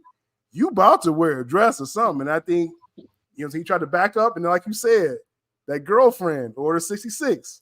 Yep. Okay, pull up them old conversations. Yep. You know what I'm saying? I know y'all got a toxic relationship. We know. Yep. Jonathan Majors, it wasn't the fact that the conviction, it's the fact that it even went to trial. That's when it was over for him. It didn't matter what evidence came out. He was going to go down for this in some kind of way as soon as this went to trial. It was over. 100. It was over. Because you can look at it, like you said, we saw the video, he running away. Right. running away. Bro, she went to the club, bro. She went to the club. Right. I'm like, yo. He's running multiple blocks. He's running. Like, bro, she's scrolling on her phone with the broken hand. I'm like, what's going on? Like, she's what? Right. Look at the boy. Look at Tory Lanez. Tory Lanez go independent. He starts showing on his live streams how he could quarantine radio. Right. Crazy numbers. Right. Breaking Instagram live records. Exactly. I remember that. He started breaking Instagram live records as an independent artist. Next thing you know, he got an attempted murder charge on him. And everybody know he didn't shoot the gun. Yet he still went to jail. Because when they want to get rid of you, they can. That's exactly. They will. Or make you look irrelevant or crazy, like Katt Williams. We weren't supposed to hear that interview. Now, see what's going to happen now. People going at Shannon Sharpe now.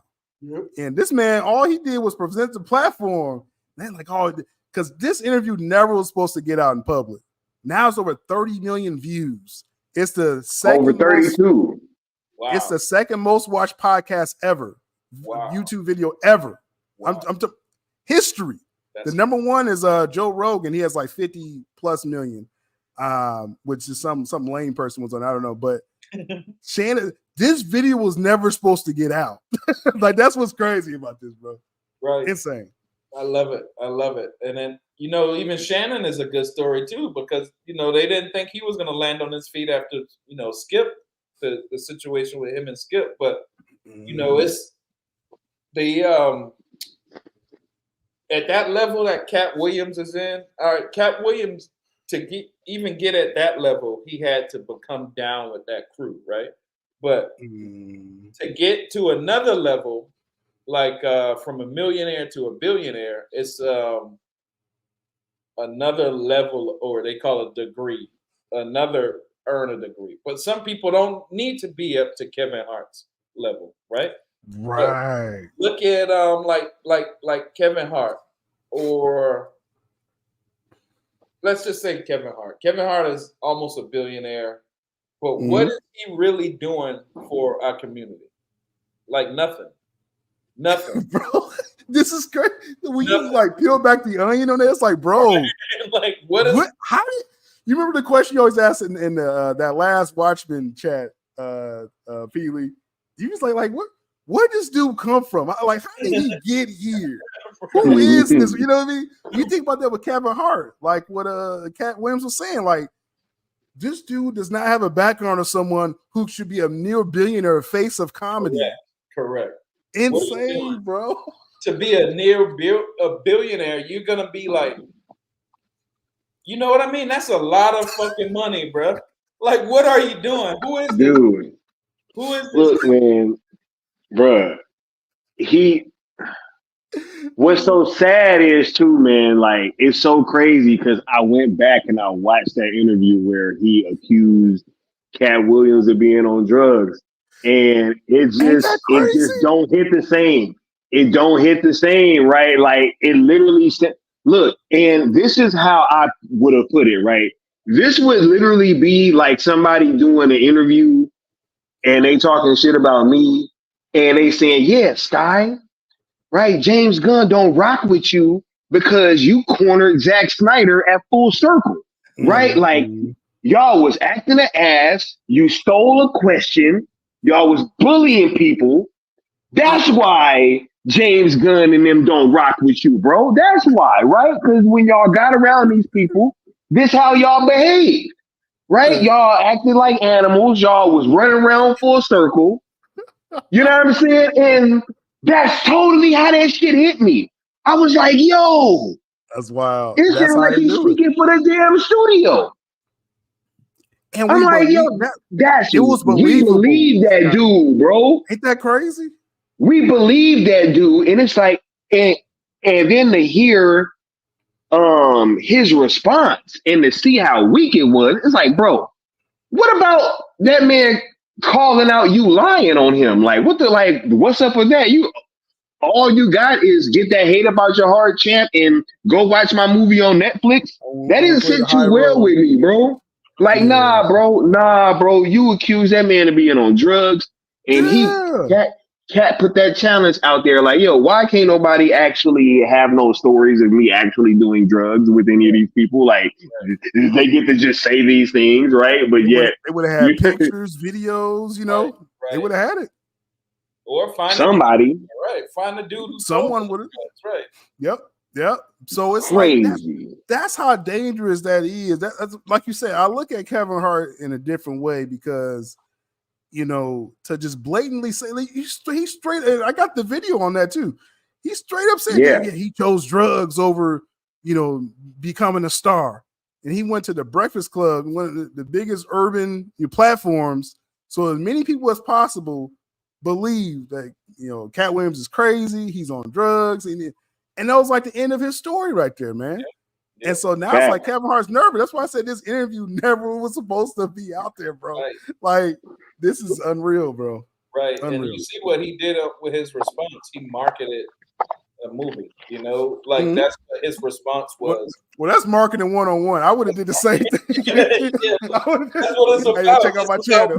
Check out my channel. Right. That's really what it's about. It's marketing. That was crazy, bro. It's remember they done tried to kill Katt Williams before though. Remember when Suge Knight kind of stepped in front of it? They was in a club together. Suge Knight got shot maybe 6 times, and Katt Williams came out and he was walking with an AK and he was like, those people was trying to kill me. I think they was trying to kill Katt Williams at that time, and Suge Knight kind of he's cool with Suge too. Katt Williams he was. Yeah, that fucking bro. Remember? You remember Sky when we was talking, and I'm gonna try to say his name without saying his name, and you were talking about how this one dude wore the same shoes every time you saw, and there was some weird shoes. Yes. Right. So while we're in the movement, this dude is teaching me all this weird Hollywood shit. That same dude, but in front of us, he will be on some. Oh, I'm just a regular fan. You know, I'm just a regular old, you know, one of you guys. But behind the scenes, he was trying to teach me that weirdo shit, right?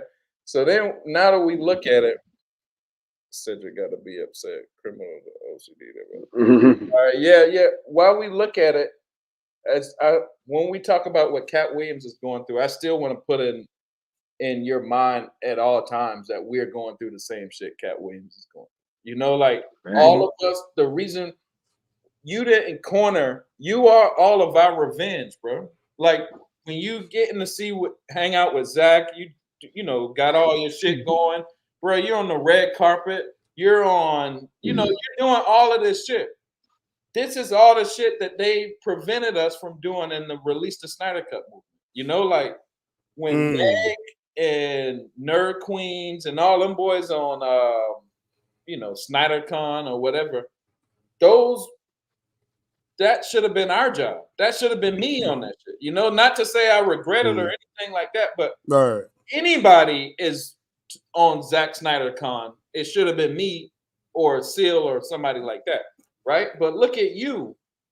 Now you're doing it. You know what I mean? So it's like, bruh, it's like he got the interview with Zach. Right. That's crazy. Guys just I don't know, reverse that shit like Uno on them boys. The same shit that they tried to prevent me and Seal and people like us from doing, you're doing it with our crew. You see what I'm trying to say? So it's like you beat the gatekeepers. In some weird way you did, bro. And it's some you know how, like you can have like a big family.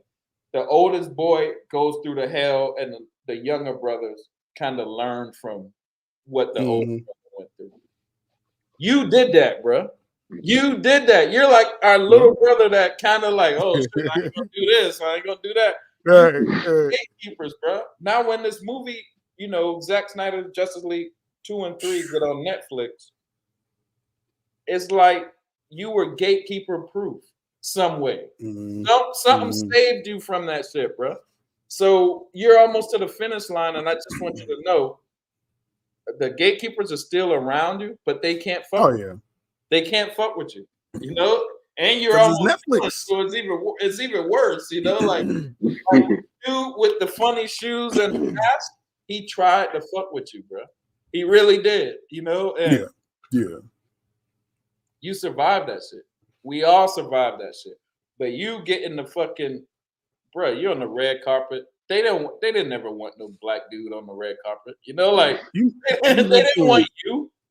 You mentioned like the plants, like from, you know, it was just connected with Warner Brothers and everything with that. And I mean, one day we may have to really chop it up about, you know, 2018, because that's when the Snyder Cut was supposed to came out, you know. And I was saying Jeff Johns, you know, and everything. But it's like all these people's connected to Warner Brothers. And now with this Netflix, it's like we got head of Netflix film coming out like, yo, we rocking with Snyderverse on. It's like there's no plans for, because I heard you say earlier about it, like there's no plans with Netflix. They can't they can't stop. They couldn't stop this. Netflix, right? Jeff Johns, you know what I mean? Kevin Feige didn't infiltrate Netflix. This is the snowball rolling down the hill now. It's like you can't even stop this now. Because we got the statement from Scott Stuber, we got Zack Snyder, you know what I'm saying, with video. Shit wacky, ain't it, Phil? It's wacky, right, bro? Crazy, bro. Wacky. Y'all got all hell Zack Snyder on Netflix. Yeah.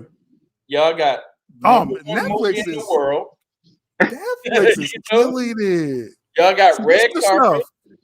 This is the stuff, and definitely rest in peace to the homie Uche Wanere.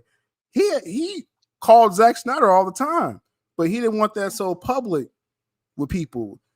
After that whole thing with the Geeks and Gamers, I'm not going to recall all this stuff, but just that was on Uche's channel. And then after that, they was trying to get everybody to flip on Zack Snyder. Uche's like, I'm cool with Zack. You know what I'm saying? And I ain't trying to say too much because I don't want his crew to get all mad. This old crew. But my point is that Uche was saying the whole time, like, oh yeah, Zack, man, if y'all can like do like he didn't say like third party, but he basically was like, if it could happen anywhere outside of Warner Brothers, you know, this could work. He was saying that 2 years ago. You know what I'm saying? And he would text Zack Snyder. He would show me the text messages. Like, he would send me a screenshot. Like, Zack, like, what if this happened and you took your movie over there? And then Zack would be real, yeah, that's cool. You know, Zack would say like just the short stuff like that. But it's like Uche was on this the whole time, and like literally Sky followed the blueprint, like exactly, you know what I'm saying, how he believed it could happen. So it's amazing, bro. It's amazing it's falling into place. It was definitely amazing. That, bruh, they spent all that time and effort to infiltrate Warner Brothers. And at the end of the day, the shit ain't even coming out with Warner Brothers. That is so crazy. That is so crazy. That is all that cultivation, right? All that cultivation. All that all shit those marketing dollars, you know what I'm saying? All that brainstorming. You know what I'm saying? All those fucking focus groups. You know what I'm saying? All those focus groups, right? Y'all was in there, boy, I tell you. They've been fucking with Zach since like 2011, bro. All that time. And Netflix, I mean, and Warner Brothers ain't even at the end of the fucking road. That's so crazy. Oh, bro, y'all forgot to infiltrate Netflix, you know? And now Netflix is like, all hell Zack Snyder. And you know they're doing it on purpose. You know Netflix, because they see the chatter. They see people try, is his relationship good with Netflix? Here's a profile picture, like the first ever director with a profile pic on Netflix. Is our relationship good with Zack Snyder? Come on now. Which I'm covering that tomorrow. Mind you, I'm covering that tomorrow. You know what I'm saying? Because, we got to cover that. Icon for an icon. Bro. A match made in heaven, bro. They running out of excuses, bro. The numbers wasn't that good. Back to back, 2 weeks in a row. I know, right? A film with no A-lister. It's almost like people gotta like slow down and realize, you know, Zack Snyder took over the biggest streaming platform in the world with no A-listers in his movie. That's insane. That's not supposed to happen either. You know what I'm saying? It's wild, bro. It is wild. It's God, bro. Like Katt Williams said, there's God's side and there's the other side. That's what I was trying to say. How that reversal came through was God, bro. The other side was trying to fuck with us the whole time. Making people run out of the movement, making people commit suicide, making people on suicide watch. That's the devil's side, bro. Yep.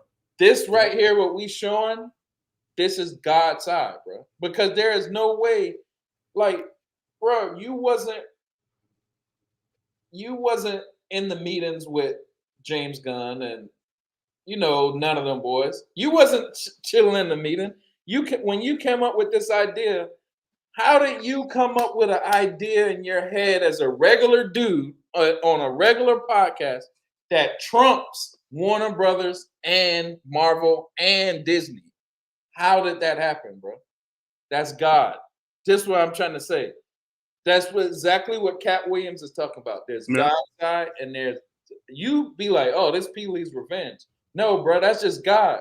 Peely was rolling with God for a little while. So he was like, yo, I'm going to give you my other homeboy. And God was like, oh, Skywalker. Bro, Skywalker, the name is God. Skywalker is the sun. It moves around the sky like that. The sun is God. You know what I mean? It's the thing that gives life. Bruh, all of this shit was already like written. You know what I'm trying to say? And so when they're teaching you this magic and shit, it's a way to give your magic to them. You see? So Kanye or you know, Katt Williams or anybody. What if Katt Williams was a nice comedian and a politician for his people? He wasn't. He was a billboard for black men who wear dresses and only talk about dumb shit. That's his life in a he's a jester, a court jester. He's you know, he never will be anything of respect ever because he didn't go on the side of God. You know, that's really how it works, bro. Yo, speaking of dresses, I want to play one last clip because Katt Williams kind of spoke on that, the whole dress thing about how they put a lot of these black actors and comedians in dresses. And I wanted to play this clip from one Dave Chappelle interview. You know what I'm saying? When he was talking with Oprah a while back. Let's see what Dave had to say. It's like when I see that they put every black man in the movies in a dress at some point in their career, I'll be connecting them down like, wow, all these brothers got to wear a dress. This happened to me. I'm doing a movie with Martin. Yeah. The movie's going good. So I walk in the trailer. I'm like, man, this must be the wrong trailer because there's a dress in here. They come in. The writer comes in. I think he's the writer. He's like, Dave, listen, we got this hilarious scene where Martin's sneaking out of jail. So he disguises you as a prostitute. And he put this dress on. And what? A prostitute? No, I'm not doing that. I don't feel comfortable with that. That should have been in the discussion. What? You don't feel comfortable with it? I mean, it's a hilarious bit. All the greats have done it. So, well, if all the greats have done it, it's kind of hacky, right? You're right. So why don't we just not do it? Because I don't feel comfortable wearing a dress. Oh, come on, Dave. Listen, we got it all set up. We're supposed to shoot. Every minute you waste costs this much money. You know, the pressure comes in. He said, I'm not wearing no dress, man. I'm funnier than a dress. Just give me something funny to say. I don't need to wear no dress to be funny. What am I, Milton Berle? You know, we're going like this. And then finally he's like, and he leaves. And then, like, the director comes, Dave, it really would be great if you wear the dress. What is wrong? What is this, Brokeback Mountain in here? So then,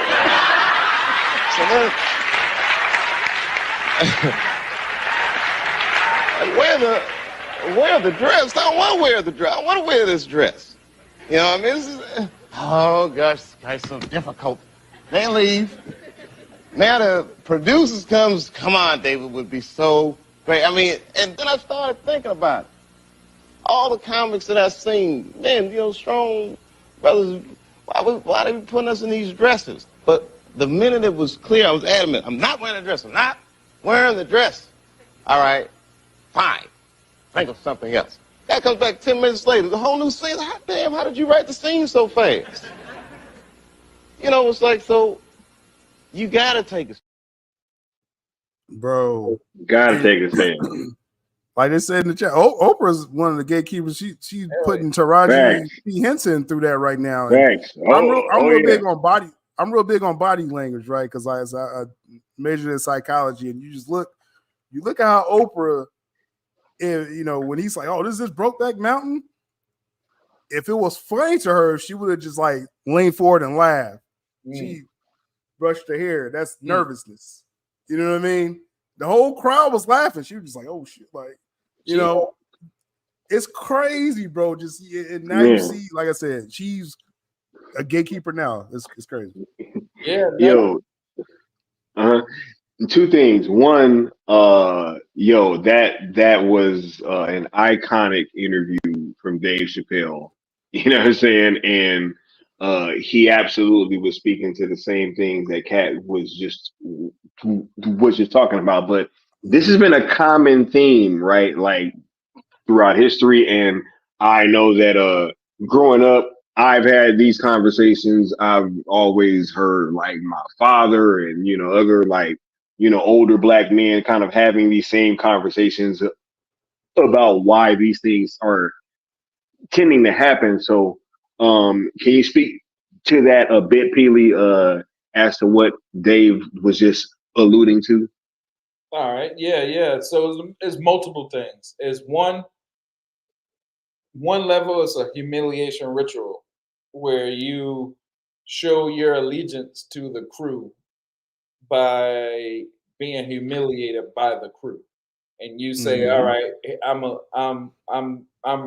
rocking with y'all, so I'm gonna let y'all humiliate me." It's a humiliation ritual. That's one level. On another level is a demasculating ritual. So instead of, you know, they always had the biggest way to get killed back in the day was flirt with a white girl, right? Because it's deep, even down to eugenics. They don't want black men mixing with white women, right? So they have to make us look less than. Instead of making us look like the big woman conquering strong dude, we gotta look like a woman. So that's another level. Another level is demasculating our mama. Not only, I mean, not demasculate or making our mama look bad. Not only, you know, let's say in our tribe, you know, you got the strong male lion if the tribe was together, but you also got grandma who holds down the fort in the background. But if I keep making grandma look like a dude, I'm playing grandma also. You know, I'm playing your whole family. I'm making her look like they say Obama is a man, or you know, they always do that because they're gonna make like, oh, your granny look like some big ass linebacker bitch with a fucking wig on. You know, that's what they're saying. Also, they're humiliating you and making you do that because your superpower is promotion. So you're promoting an image onto your community of a black man who's less than a man, a black woman who's manly. Also, I'm going to use you to promote that. So for you to show me you're loyal to me, you have to do this. It's 3 levels of this. Also, like Oprah's a part of the cabal also. Look at Oprah. Her biggest claim to fame is the color purple. The color purple made Danny Glover look real bad. You know, like he beat, you know, Danny Glover was the black male in the role. So I actually heard a thing that, you know, because his name was Mr. in that movie. That Mr. kind of became the image for like all black men in that entire kind of time period, right? And I'm not surprised. And when I saw that they were kind of remaking it too, I was like, that's interesting. You know what I'm saying? I was like, why right now? Right? Like, you know, it was, I don't know, it was just kind of weird. Yeah, no, it's an agenda. The same way all Marvel got women leads right now. The same way Star Wars went to women leads. It's an agenda, bro. It's the same way Nerd Queens was talking about the patriarchy suck, and we need, you know, shit like that. You know, it's the same agenda. It's the same agenda. No matter who's doing it, it's one agenda. So the people, this how you know who is who. Who pushing that agenda. So you can see David Ayer in Suicide Squad. He slapped the shit out the bitch. You know, like there was one scene where there was many scenes where he was slapping women in the scene. Like the character just knocked the shit out the girl. That's like one movie that did that. Like you would get canceled for that type of shit right now. You know what I mean? Facts, right? That shit canceled. But he did that shit on purpose. He's telling you your agenda is not affecting mine. That's why they canceled the Joker out of so much scene, because he was toxic masculinity. But he would have made that shit look cool. You know what I mean? So they were like, cut that shit out. Let's give Birds of Prey a scene. It's all about Harley. Fuck the male. Crazy, bro. Yeah. Crazy. Look, and even with that whole situation, like it has upset me so much that, you know, I've been hearing that, you know, this whole like Margot Robbie thing plays into why we, I'm not saying that she has like blocked the film from coming out, but also that she isn't really interested in it being seen, right? It's like, man, like, we need this damn movie. Like, I don't give a shit what went on, you know what I'm saying? Like, there's been plenty of cases where you've had actors and actresses that didn't get along on set. I mean, famously, Tom Hardy and Charlize Theron wasn't really vibing on the set of Mad Max Fury Road. Look how fire that movie was. Because you guys imagine like never seeing that movie because it's like, I didn't really like working with that person. It's like, well, you kind of signed up to, and the film was shot. It's like, why can't we see this thing? Like, you know what I'm saying? I really do think that cases like that are when we need to say that, yo, what the art is or whatever the fans is wanting to see, that should be at the center of the conversation and not people's like personal feelings towards one another that may have worked on these films. Right. Correct. Like even remember The Shining, the female character Shelley something. She hated being on set. Shelley Duvall, right? She hated being on set. But they still let it out. They still put the movie out. They said she cried every day and nearly went crazy. They still put the movie out. But the shit between Harley and Joker was just cancel the male. It's canceled toxic masculinity. That's just what it is. That's just what it was about. That's why Joker didn't get to come out. Like even in Birds of Prey, he wasn't in there. You know, like it.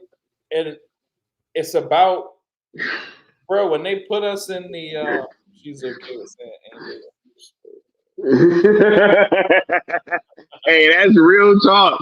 That's real talk. Fresh is funny. She said it's angels splooging all over us, but you ain't cool with the haircut? Right.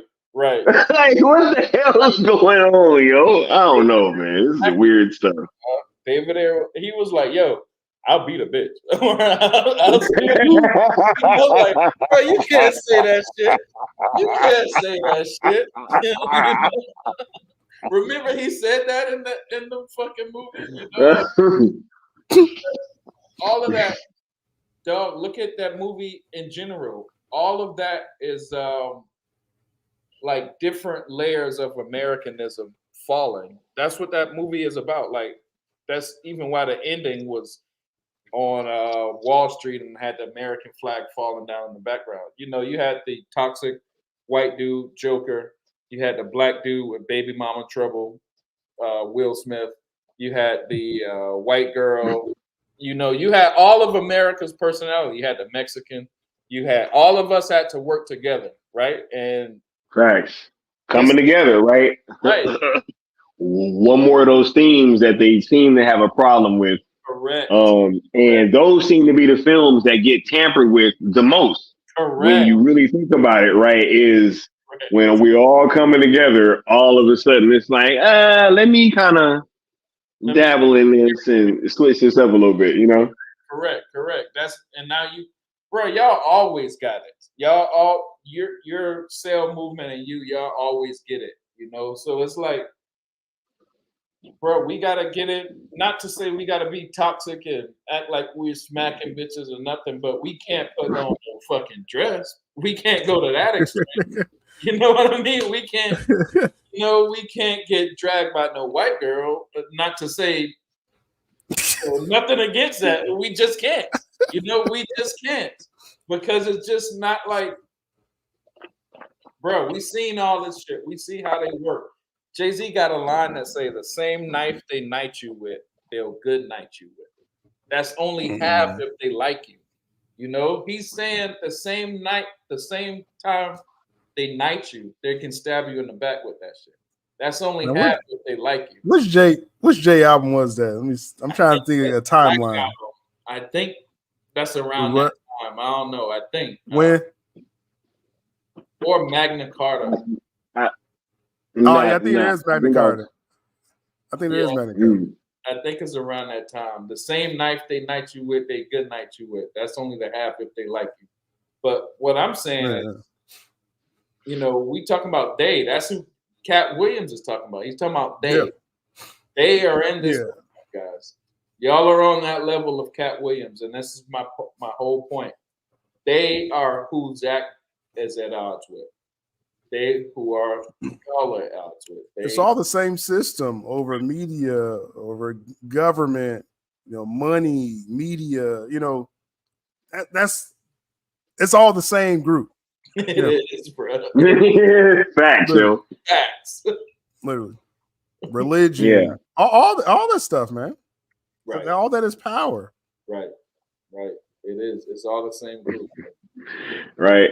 Absolutely. And while I do want to start winding this down, what I did want to do is because look, part of something that bothered me when I was watching that Kevin Hart video of him accusing Katt of being on drugs all those years back, and saying that he wouldn't show up for the studio, and saying that he never put people on and stuff like that. And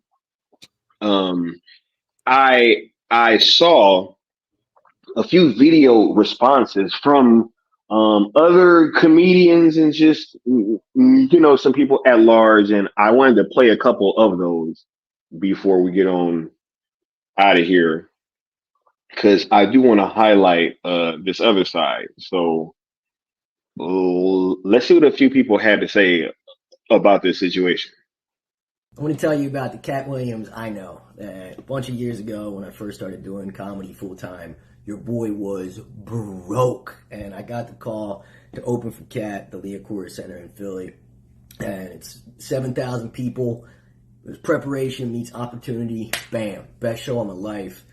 But I was bummed because Katt wasn't there when I went on stage. Like, man, he didn't see it. So I'm going back to my locker room, and out of the shadows comes a dude in a purple suit, fur coat, gold glasses, and goes, "Young man, that was absolutely stupendous." And he hits my hand with a wad of cash that probably quadrupled my net worth at the time. I was like, "Thank you so much." He goes, "I'll have you on the road," and that's my word. And a month later, I got a call and did 160 shows straight with that man. And shit changed my life. So what I'm saying is, talk that shit, Katt. That was dope. Hell yeah. Katt say he put over 40 people on. So it's like Kevin Hart, like, I just don't look at him the same, man. I can't look at him the same. Definitely can't. We got another person that I wanted to give you guys his words too. This is Lavelle Crawford. Ain't none of them cats talking about people ain't gonna put no money in my pocket. I work with every single person he named so I can make some money. We ain't gotta see each other. I don't have no beef with nobody. And if I do, we'll holler. I ain't one of them niggas that walk around with this energy. And I think Katt, one of them cats that don't need it, because he say their names and they ain't afraid to do it. I respect him. He got a lot of nuts. And I like that about him. I respect him. Katt gave me the best compliment I ever got. It's some people say he gave them money. I would love to get $100 grand from him, but I ain't paying it back. But he gave me the best compliment ever. He said, I became famous off my stand-up alone. And I met him, that's when I was at the Ralph grocery store. And he was out in the car, and his people was inside. They said he come there all the time. I went out there, and we shook hands, man. It was good to see Katt. And me and Katt been knowing each other a long time. But I just, that's how I chime in on this stuff. And I said, the comedians that he named, when you chime in on stuff, it just makes it more valid. If it ain't true, all the money you got and all the blessings you got, why you on Instagram going, "Oh, that ain't true, that ain't true"? You making yourself look guilty. And people say stuff about me, I holler at you. I ain't trying to bring the internet. Somebody trying to choose a side. Motherfucker, I don't have no side. I got God's side. I got my family side. I ain't in that BS bullshit. No bullets was thrown at me. It's real, bro. That's right. Absolutely. And one last person that I wanted to have us tap in with is the homie Boosie. You know what I'm saying? Let's see what Boosie had to say. Man, I ain't got nothing to say about the K. Williams situation. I don't know nothing about that. I know he a real nigga to me. Like I say, bro, I came home, I ain't had nothing, and man.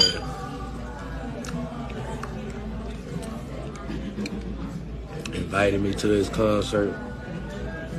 Got me front row seat.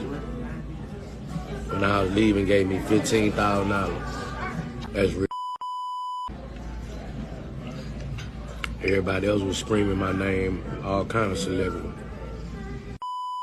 They ain't even give me a speak. They ain't even speak to me when I came home. That man gave me $15,000. I ain't even know him, bro. That's all I could say. How many celebrities was hollering free boosters? When I saw him, they ain't even acknowledge me. They gave me $15,000. Doing that. He did that from the heart, man. He knew what I had been through, bro. Man knew what I had been through, bro. I'll never forget that. When I see him, I'm definitely gonna bless him, bro. And I keep 15, 20 in my pocket at all times. That's real, bro. That's what I'm saying. It's like it's the right side and it's the other side. I mean, you see the energy, you know, of the people that's like, yo, he a real dude, you know, Katt's a real dude. And then you got Kevin Hart lying and stuff, you know what I'm saying? Like, it's crazy, man. Bro, that's crazy. Bro, watching that video still, I don't know if you went back and seen it since. Of him, like, oh yeah, man, it's a bad look, man. It really don't. I'm putting the video together about that because, like, I'm chronicling all this. Like, I want to keep shining the spotlight on this, you know, because you know the conversation, is blown open, but it's now we got to keep that spotlight. I feel, you know, going forward. I agree. Absolutely. So look, I want to start winding this down, man. I want to get y'all final thoughts. This has been a wonderful conversation. I think that this interview has definitely kind of opened the door to a lot of this, kind of just being in the ether and these like real open, honest discussions on these topics. So I want to start with the big homie Seal, right? Like, what do you really think is your biggest takeaway from this conversation? And also, what is it that you think that the people should be most focused on going forward, coming out of this conversation? Mm-hmm. Like anything else, it's about the message. Everything else, you know, they're gonna like the opposing side is gonna try to say, "Oh, Katt Williams ain't this," or you know, I think like they're trying to say somebody trying to come up with charges against him now and stuff to try to silence his momentum. I'm saying, and that's why I'm gonna go through a lot of just what he actually said. So I'm gonna keep my eye on the messaging because that's not gonna change whether Katt Williams is here or not. The message ain't gonna change. You know what I mean? So that's why I'm gonna highlight that, you know, on my platforms, and it makes me like what Marcus said in the chat. Don't step on the wrong side of history. Like I feel like we've always been on the right side this whole time because there's certain platforms where they were, you know, like you mentioned BLM earlier and things like that, and just certain stuff. I was like, I ain't trying to really endorse all that because that flips on it, then that blows back on me. Like, you know, if you on the wrong side of history, and we literally was on this same, that's why I said like red pill, like we've been on this type of thinking organically, you know, since we all met, you know what I'm saying? And so now with this spotlight, it's like, I want to keep my focus on the messaging. And like I said, I'm going to blast that every week on the channel. I mean, like I said, man, it's like, I'm sure Peely, like, you know, you like you had these big videos with, you know, like with your interview with Griff and stuff like that. It's like, I'm sure you got like hella comments and you just see the feedback. It's like, that's like energetic to me. Cause I'm like, dang, like you connecting with tens of thousands, hundreds of thousands of people. And they're like, yeah, I rock with that messaging. And that's what I've been going through for the last few days. Like these clips I've been putting out, you just see this massive response. Like, yeah, we want that real shit. That's what we want to talk about. Yeah. So it's like, man, I'm always about the people. What do the streets want? Like this is Katt Williams put the spotlight on. Again, the messaging. You could take the man out of it. You could be like, oh, Katt Williams, he ain't funny to me. It don't matter. The message is what we're going to talk about. You know what I mean? He's just a vessel that delivered it. So So yeah, that's what I take from that, and that's what I'm gonna, like I said, use my platform for. Right. Yo, and can you guys speak to this too before we kind of move forward as well? Because a lot of the people that he was speaking about comedy wise, like Katt Williams, I mean, are we not gonna say that Pimp Chronicles wasn't like the biggest stand-up special? Dude, like that thing took over the entire zeitgeist. You know what I'm saying? Like there was nobody that was not discussing that stand-up special and making the jokes from it and all that stuff. So like Katt's impact can't be denied, Joe. Like a lot of people can't say that they was as big as this dude actually was. Mm-hmm. Mm-hmm. Yeah, and that's what it comes with this. So, like you said, it's competition, with, and again, it's not just comedian versus comedian. It's literally, it is that side, versus the truth, basically. And so, just trying to like deny, him his flowers. And all that, it's like that's all on notice now. That interview, like we said, is the second most watched video ever in history. In terms of interviews, yeah. Like, you know what I mean? So it's like they can't erase this now. Like if Kevin Hart tried. I mean, I hate to keep banging on Kevin Hart because it's like, but it just dang. Yeah, bro. man, he tried, bro. He tried, man. That was bad, bro. I went back and that was bad, bro. Yeah, that was bad, man. There's certain things you can't lie. You let the studio down, right? You chose drugs, right? He chose drugs, and I'm like, false accusations. Like you can't say like, oh, like you beat a woman, drugs. Like what I mean, it's just stuff you can't lie. You better have proof. That could be a defamation case if we're gonna be petty about it. You know what I'm saying? That's crazy, man. That's crazy. Facts, man. But thanks for coming through, though, big dog. Phil, you already know, man. You're always welcome over here, and I'm definitely willing to pull up and discuss this stream and interview in more detail on your platform. You know what I'm saying? Most definitely. What about you, though, Peely? Same thing to you. What is your biggest takeaway from this conversation, and also what do you want people to focus on the most, kind of going forward after this conversation? Seal hit it perfectly, man. He was like, "Yo, it's the message," because from God's side to the devil's side, bro, it's the message, and what people is he using to push that message? That's just what it is. They're going to be a bunch of Katt Williams, not a bunch, but every now and then that type of person shows up, from Malcolm X to Tupac to Katt Williams to me, you, whatever. But there's a million devils. There's only like a few of us, bro. There's a million of the people that will do anything for money. There's a million people that will sell out their whole community for money. There's a million Kevin Harts. There's only like one or two or three Katt Williams. So what I want to get across is, like you said, the message. When the message comes to us from God in our brain, and we got to put this message out on earth,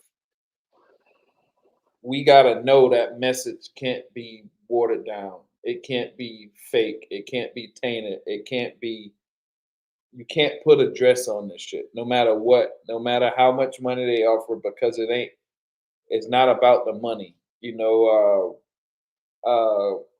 Kevin Hart is richer than Katt Williams, but Kevin Hart's reputation is lower than Katt Williams.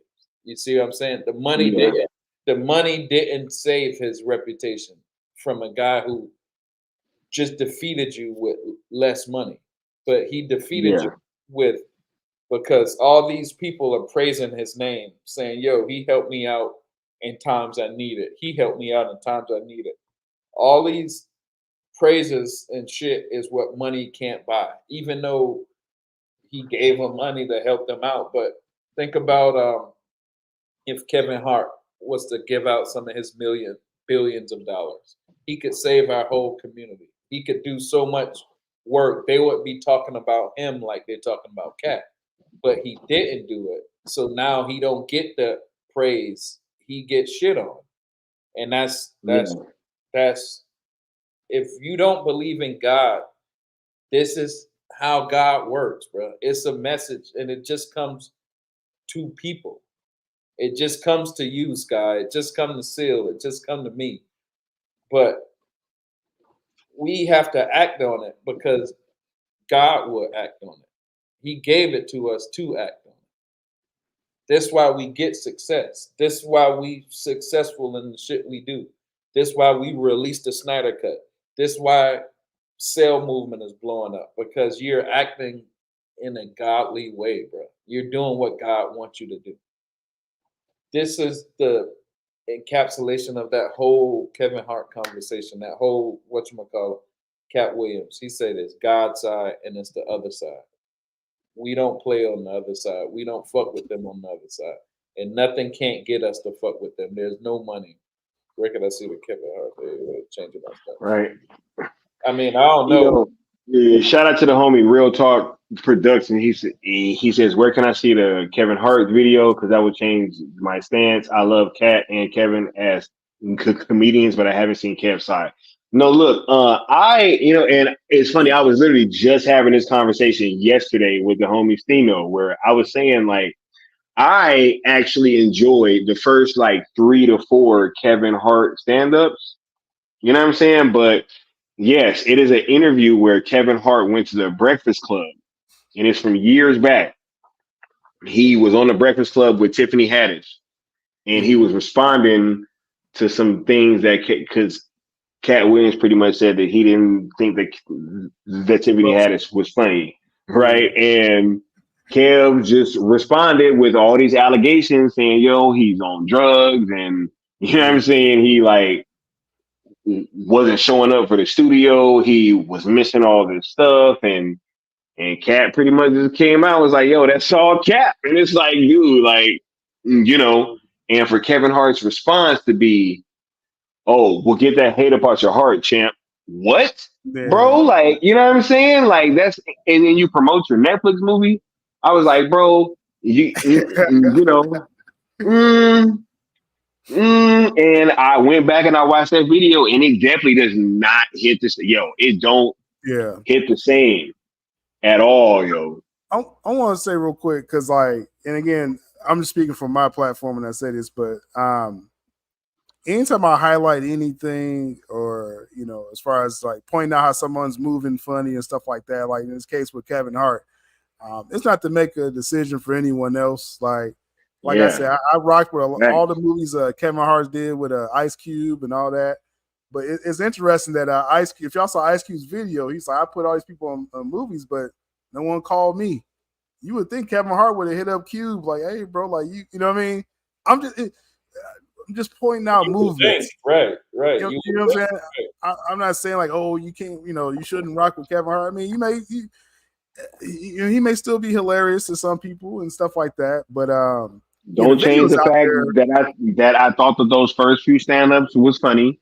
You know what I'm saying? Yeah. And like, yo, that's real talk. But at the same time, I can't call you to the front of the congregation, right? Because, yo, man, that's not like, I went back and I watched that video, and it's like, look, I just feel like that would be like somebody, as I said earlier, like, yeah, Sky, you stole a question at Full Circle, right? You was up there acting an ass. You and Still Abdul, right?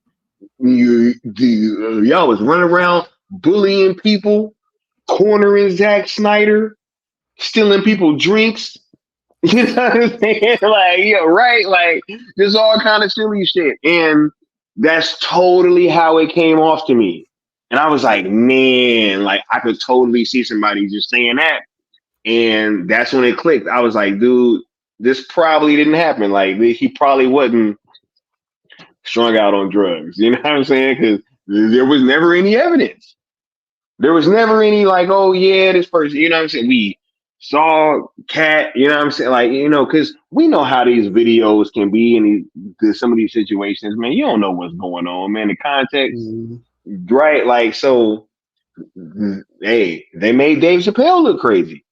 Yeah. You know what I'm saying? Right? Like, look up Katt Williams' Scary Movie interview. The guy, remember he was on like Scary Movie 2 or something like that. He has an interview. 4. Yeah, 4. Yeah, he has an interview where he talks about this, and he was like, "Yo, when you speak about the Illuminati, they sting you, and I just don't want to be stung no more." He was going in that direction. Well, because he was getting locked up like continuously too. Yeah. You know what I mean? Yeah. He got on stuff. All of a sudden, he's going to jail like every month. You know, it's just crazy, bro. Crazy. It is. They got Luda, man. Oh my goodness. They got Luda, man. But it was dope what he was saying about Tiffany Haddish, because she's obviously a studio plant. She's not funny, and where she come from?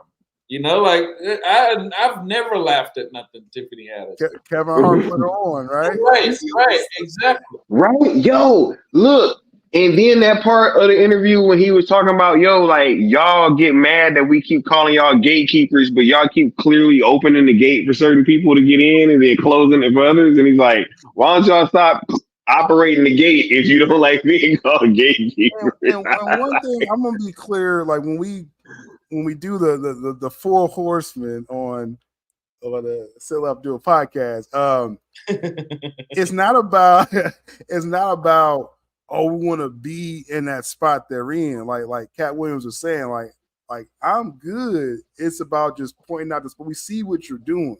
Right. You see what I'm saying? Right. It's not about I wish I was as famous. Like no, I don't want that. Right. You know what I mean? Right. So that's what I'm gonna focus on a lot. No, yeah, man. It's 100% true. Like ludicrous. Like he's made a lot of money in the Fast and Furious shit, but is the Fast and Furious movie helping our community out any? Bruh, that man responded with a rap, bro. I was like, yo, dude. I was like, dang, they got Luda, man. I'm like, bro. You respond with a rap, bro, and I love Ludacris, bro. I love Ludacris's music, man. They don't understand, like, word of mouth, chicken and beer. You know what I'm saying? Back for the first time, bro. I love this dude's albums, bro. That was a bad look, bro. That was a bad look, bro. They needed a light-skinned brother for the Fast franchise. Like Katt Williams just spelled it out. 100%. Like, bro, 100%. This is crazy. And gave him a wife. Like, this is crazy, bro. 100%, bro. Bro. And that girl will order 66 Ludacris at the drop of a dime if they tell her to. And so they was like, put that rap out. Right. Now you about to make another album. Now it's, you know what I mean? Oh my God. It's gonna work, bro. Right. No, it's real, man. It's real, bro. And it's if y'all move up in life and your billboard gets bigger and bigger, just know they're gonna be right there next to you, bro. Even if you think they're your homeboys, they're gonna be right there next to you, and they're gonna be trying to, maneuver you into your shit. And then still, Sky he gonna shave his beard. He gonna be a red carpet. You're gonna start talking different. You're gonna be all right. I already got there, bro, without doing that. You know what I'm saying? I was already red carpet fresh. You dig? You dig? Right, dog. They made Luda part of freestyle, bro. I still can't believe, bro, come on, man. Bro, that's a bad look, bro. That was a bad look. Bro, I think it was he said Charleston White was like, bro, that shit entertainment, bro. He responded with entertainment. You know what I'm saying? Bro, I'm gonna go with fucking Luda, bro.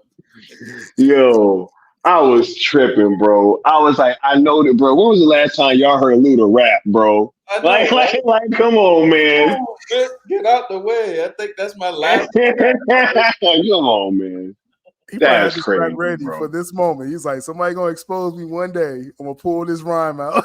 You know what I'm saying? Right. Definitely did, bro. Like, I don't know. I don't know about it's they're all in it. You know, even Boosie, he's in it, you know, but I think what makes it good is even like Zack Snyder, he's in it. But there's some people who speak out from behind enemy lines, and those are the people that become legendary. Those, when you see the system and you're in the system and you know, damn, if I speak out, I'm gonna give up all my perks of the system, and you still speak out, then you become legendary. You know, like if you become like Kevin Hart's level, and then you like, man, that's some bullshit. You know, and you speak out, Kevin Hart will be legendary. That's how Dave Chappelle did it, you know? Real talk, bro. It just let me stop, bro. It just everything's eye opening now, bro. That's all I can say, man. Everything. It is. Everything's eye opening, bro.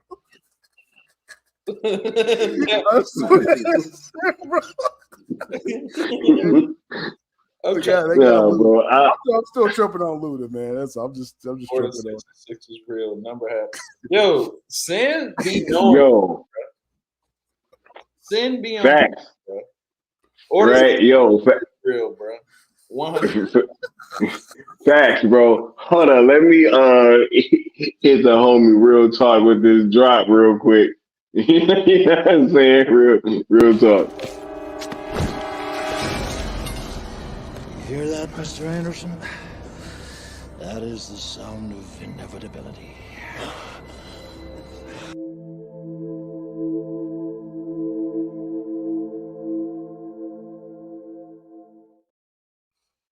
Yo, NBA Real Talk hit with another $2 super chat saying, how can I sign up for membership? Yo, it should be a little button down in the chat bar with like a $sign, and it should have the membership options there. We got 3 tiers, and it is all explained in the breakdown on the different tiers. So I need to jump on that. Comment. Mm-hmm. Fudd Rock's comment. The second to the last one. All right, hold on 1 second, and then let me hit you with this drop real quick, and then we'll pull up Fudd Rock's comment. All right.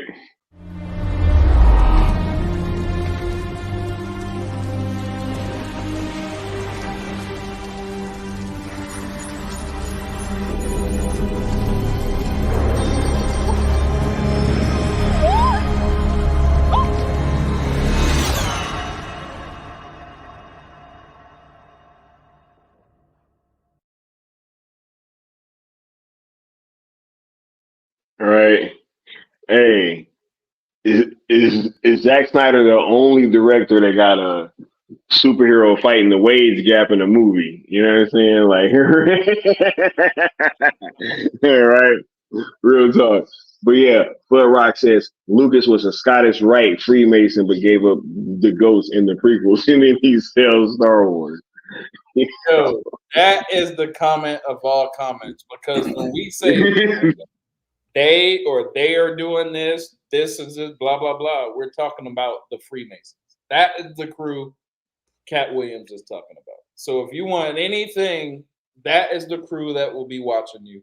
That is the crew that you have to either join or not join. That is probably the crew that Zack Snyder is dealing with his shit behind the scenes. Mm-hmm. That is the comment of all comments. So all of the shit we talking about is encapsulated in that one. I just wanted to say that. Hey, that's why we need the homie here, so we can get that go deep flavor. You know what I'm saying? Real talk. Look, I want to thank y'all for coming on this this super important stream, yo, because this conversation is very important.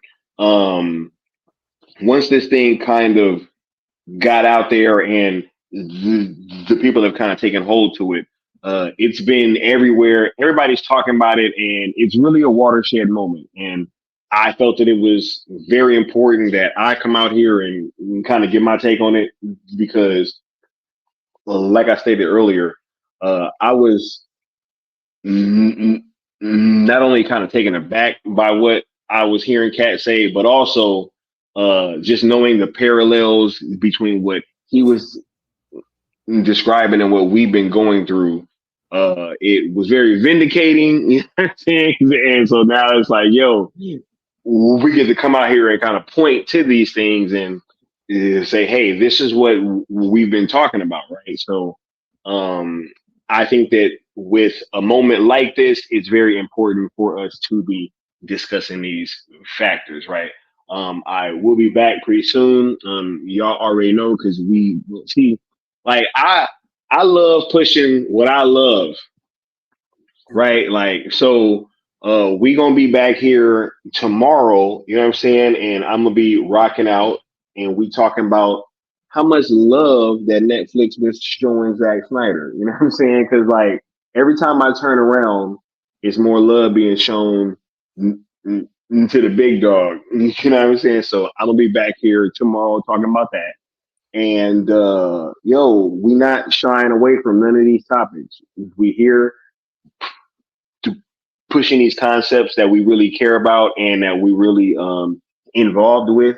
And this is gonna be the way that we rocking out moving forward. So much love to all you guys. I want to say peace from me and the big dogs on this platform, right? And y'all have a nice night. We're gonna get at y'all next time.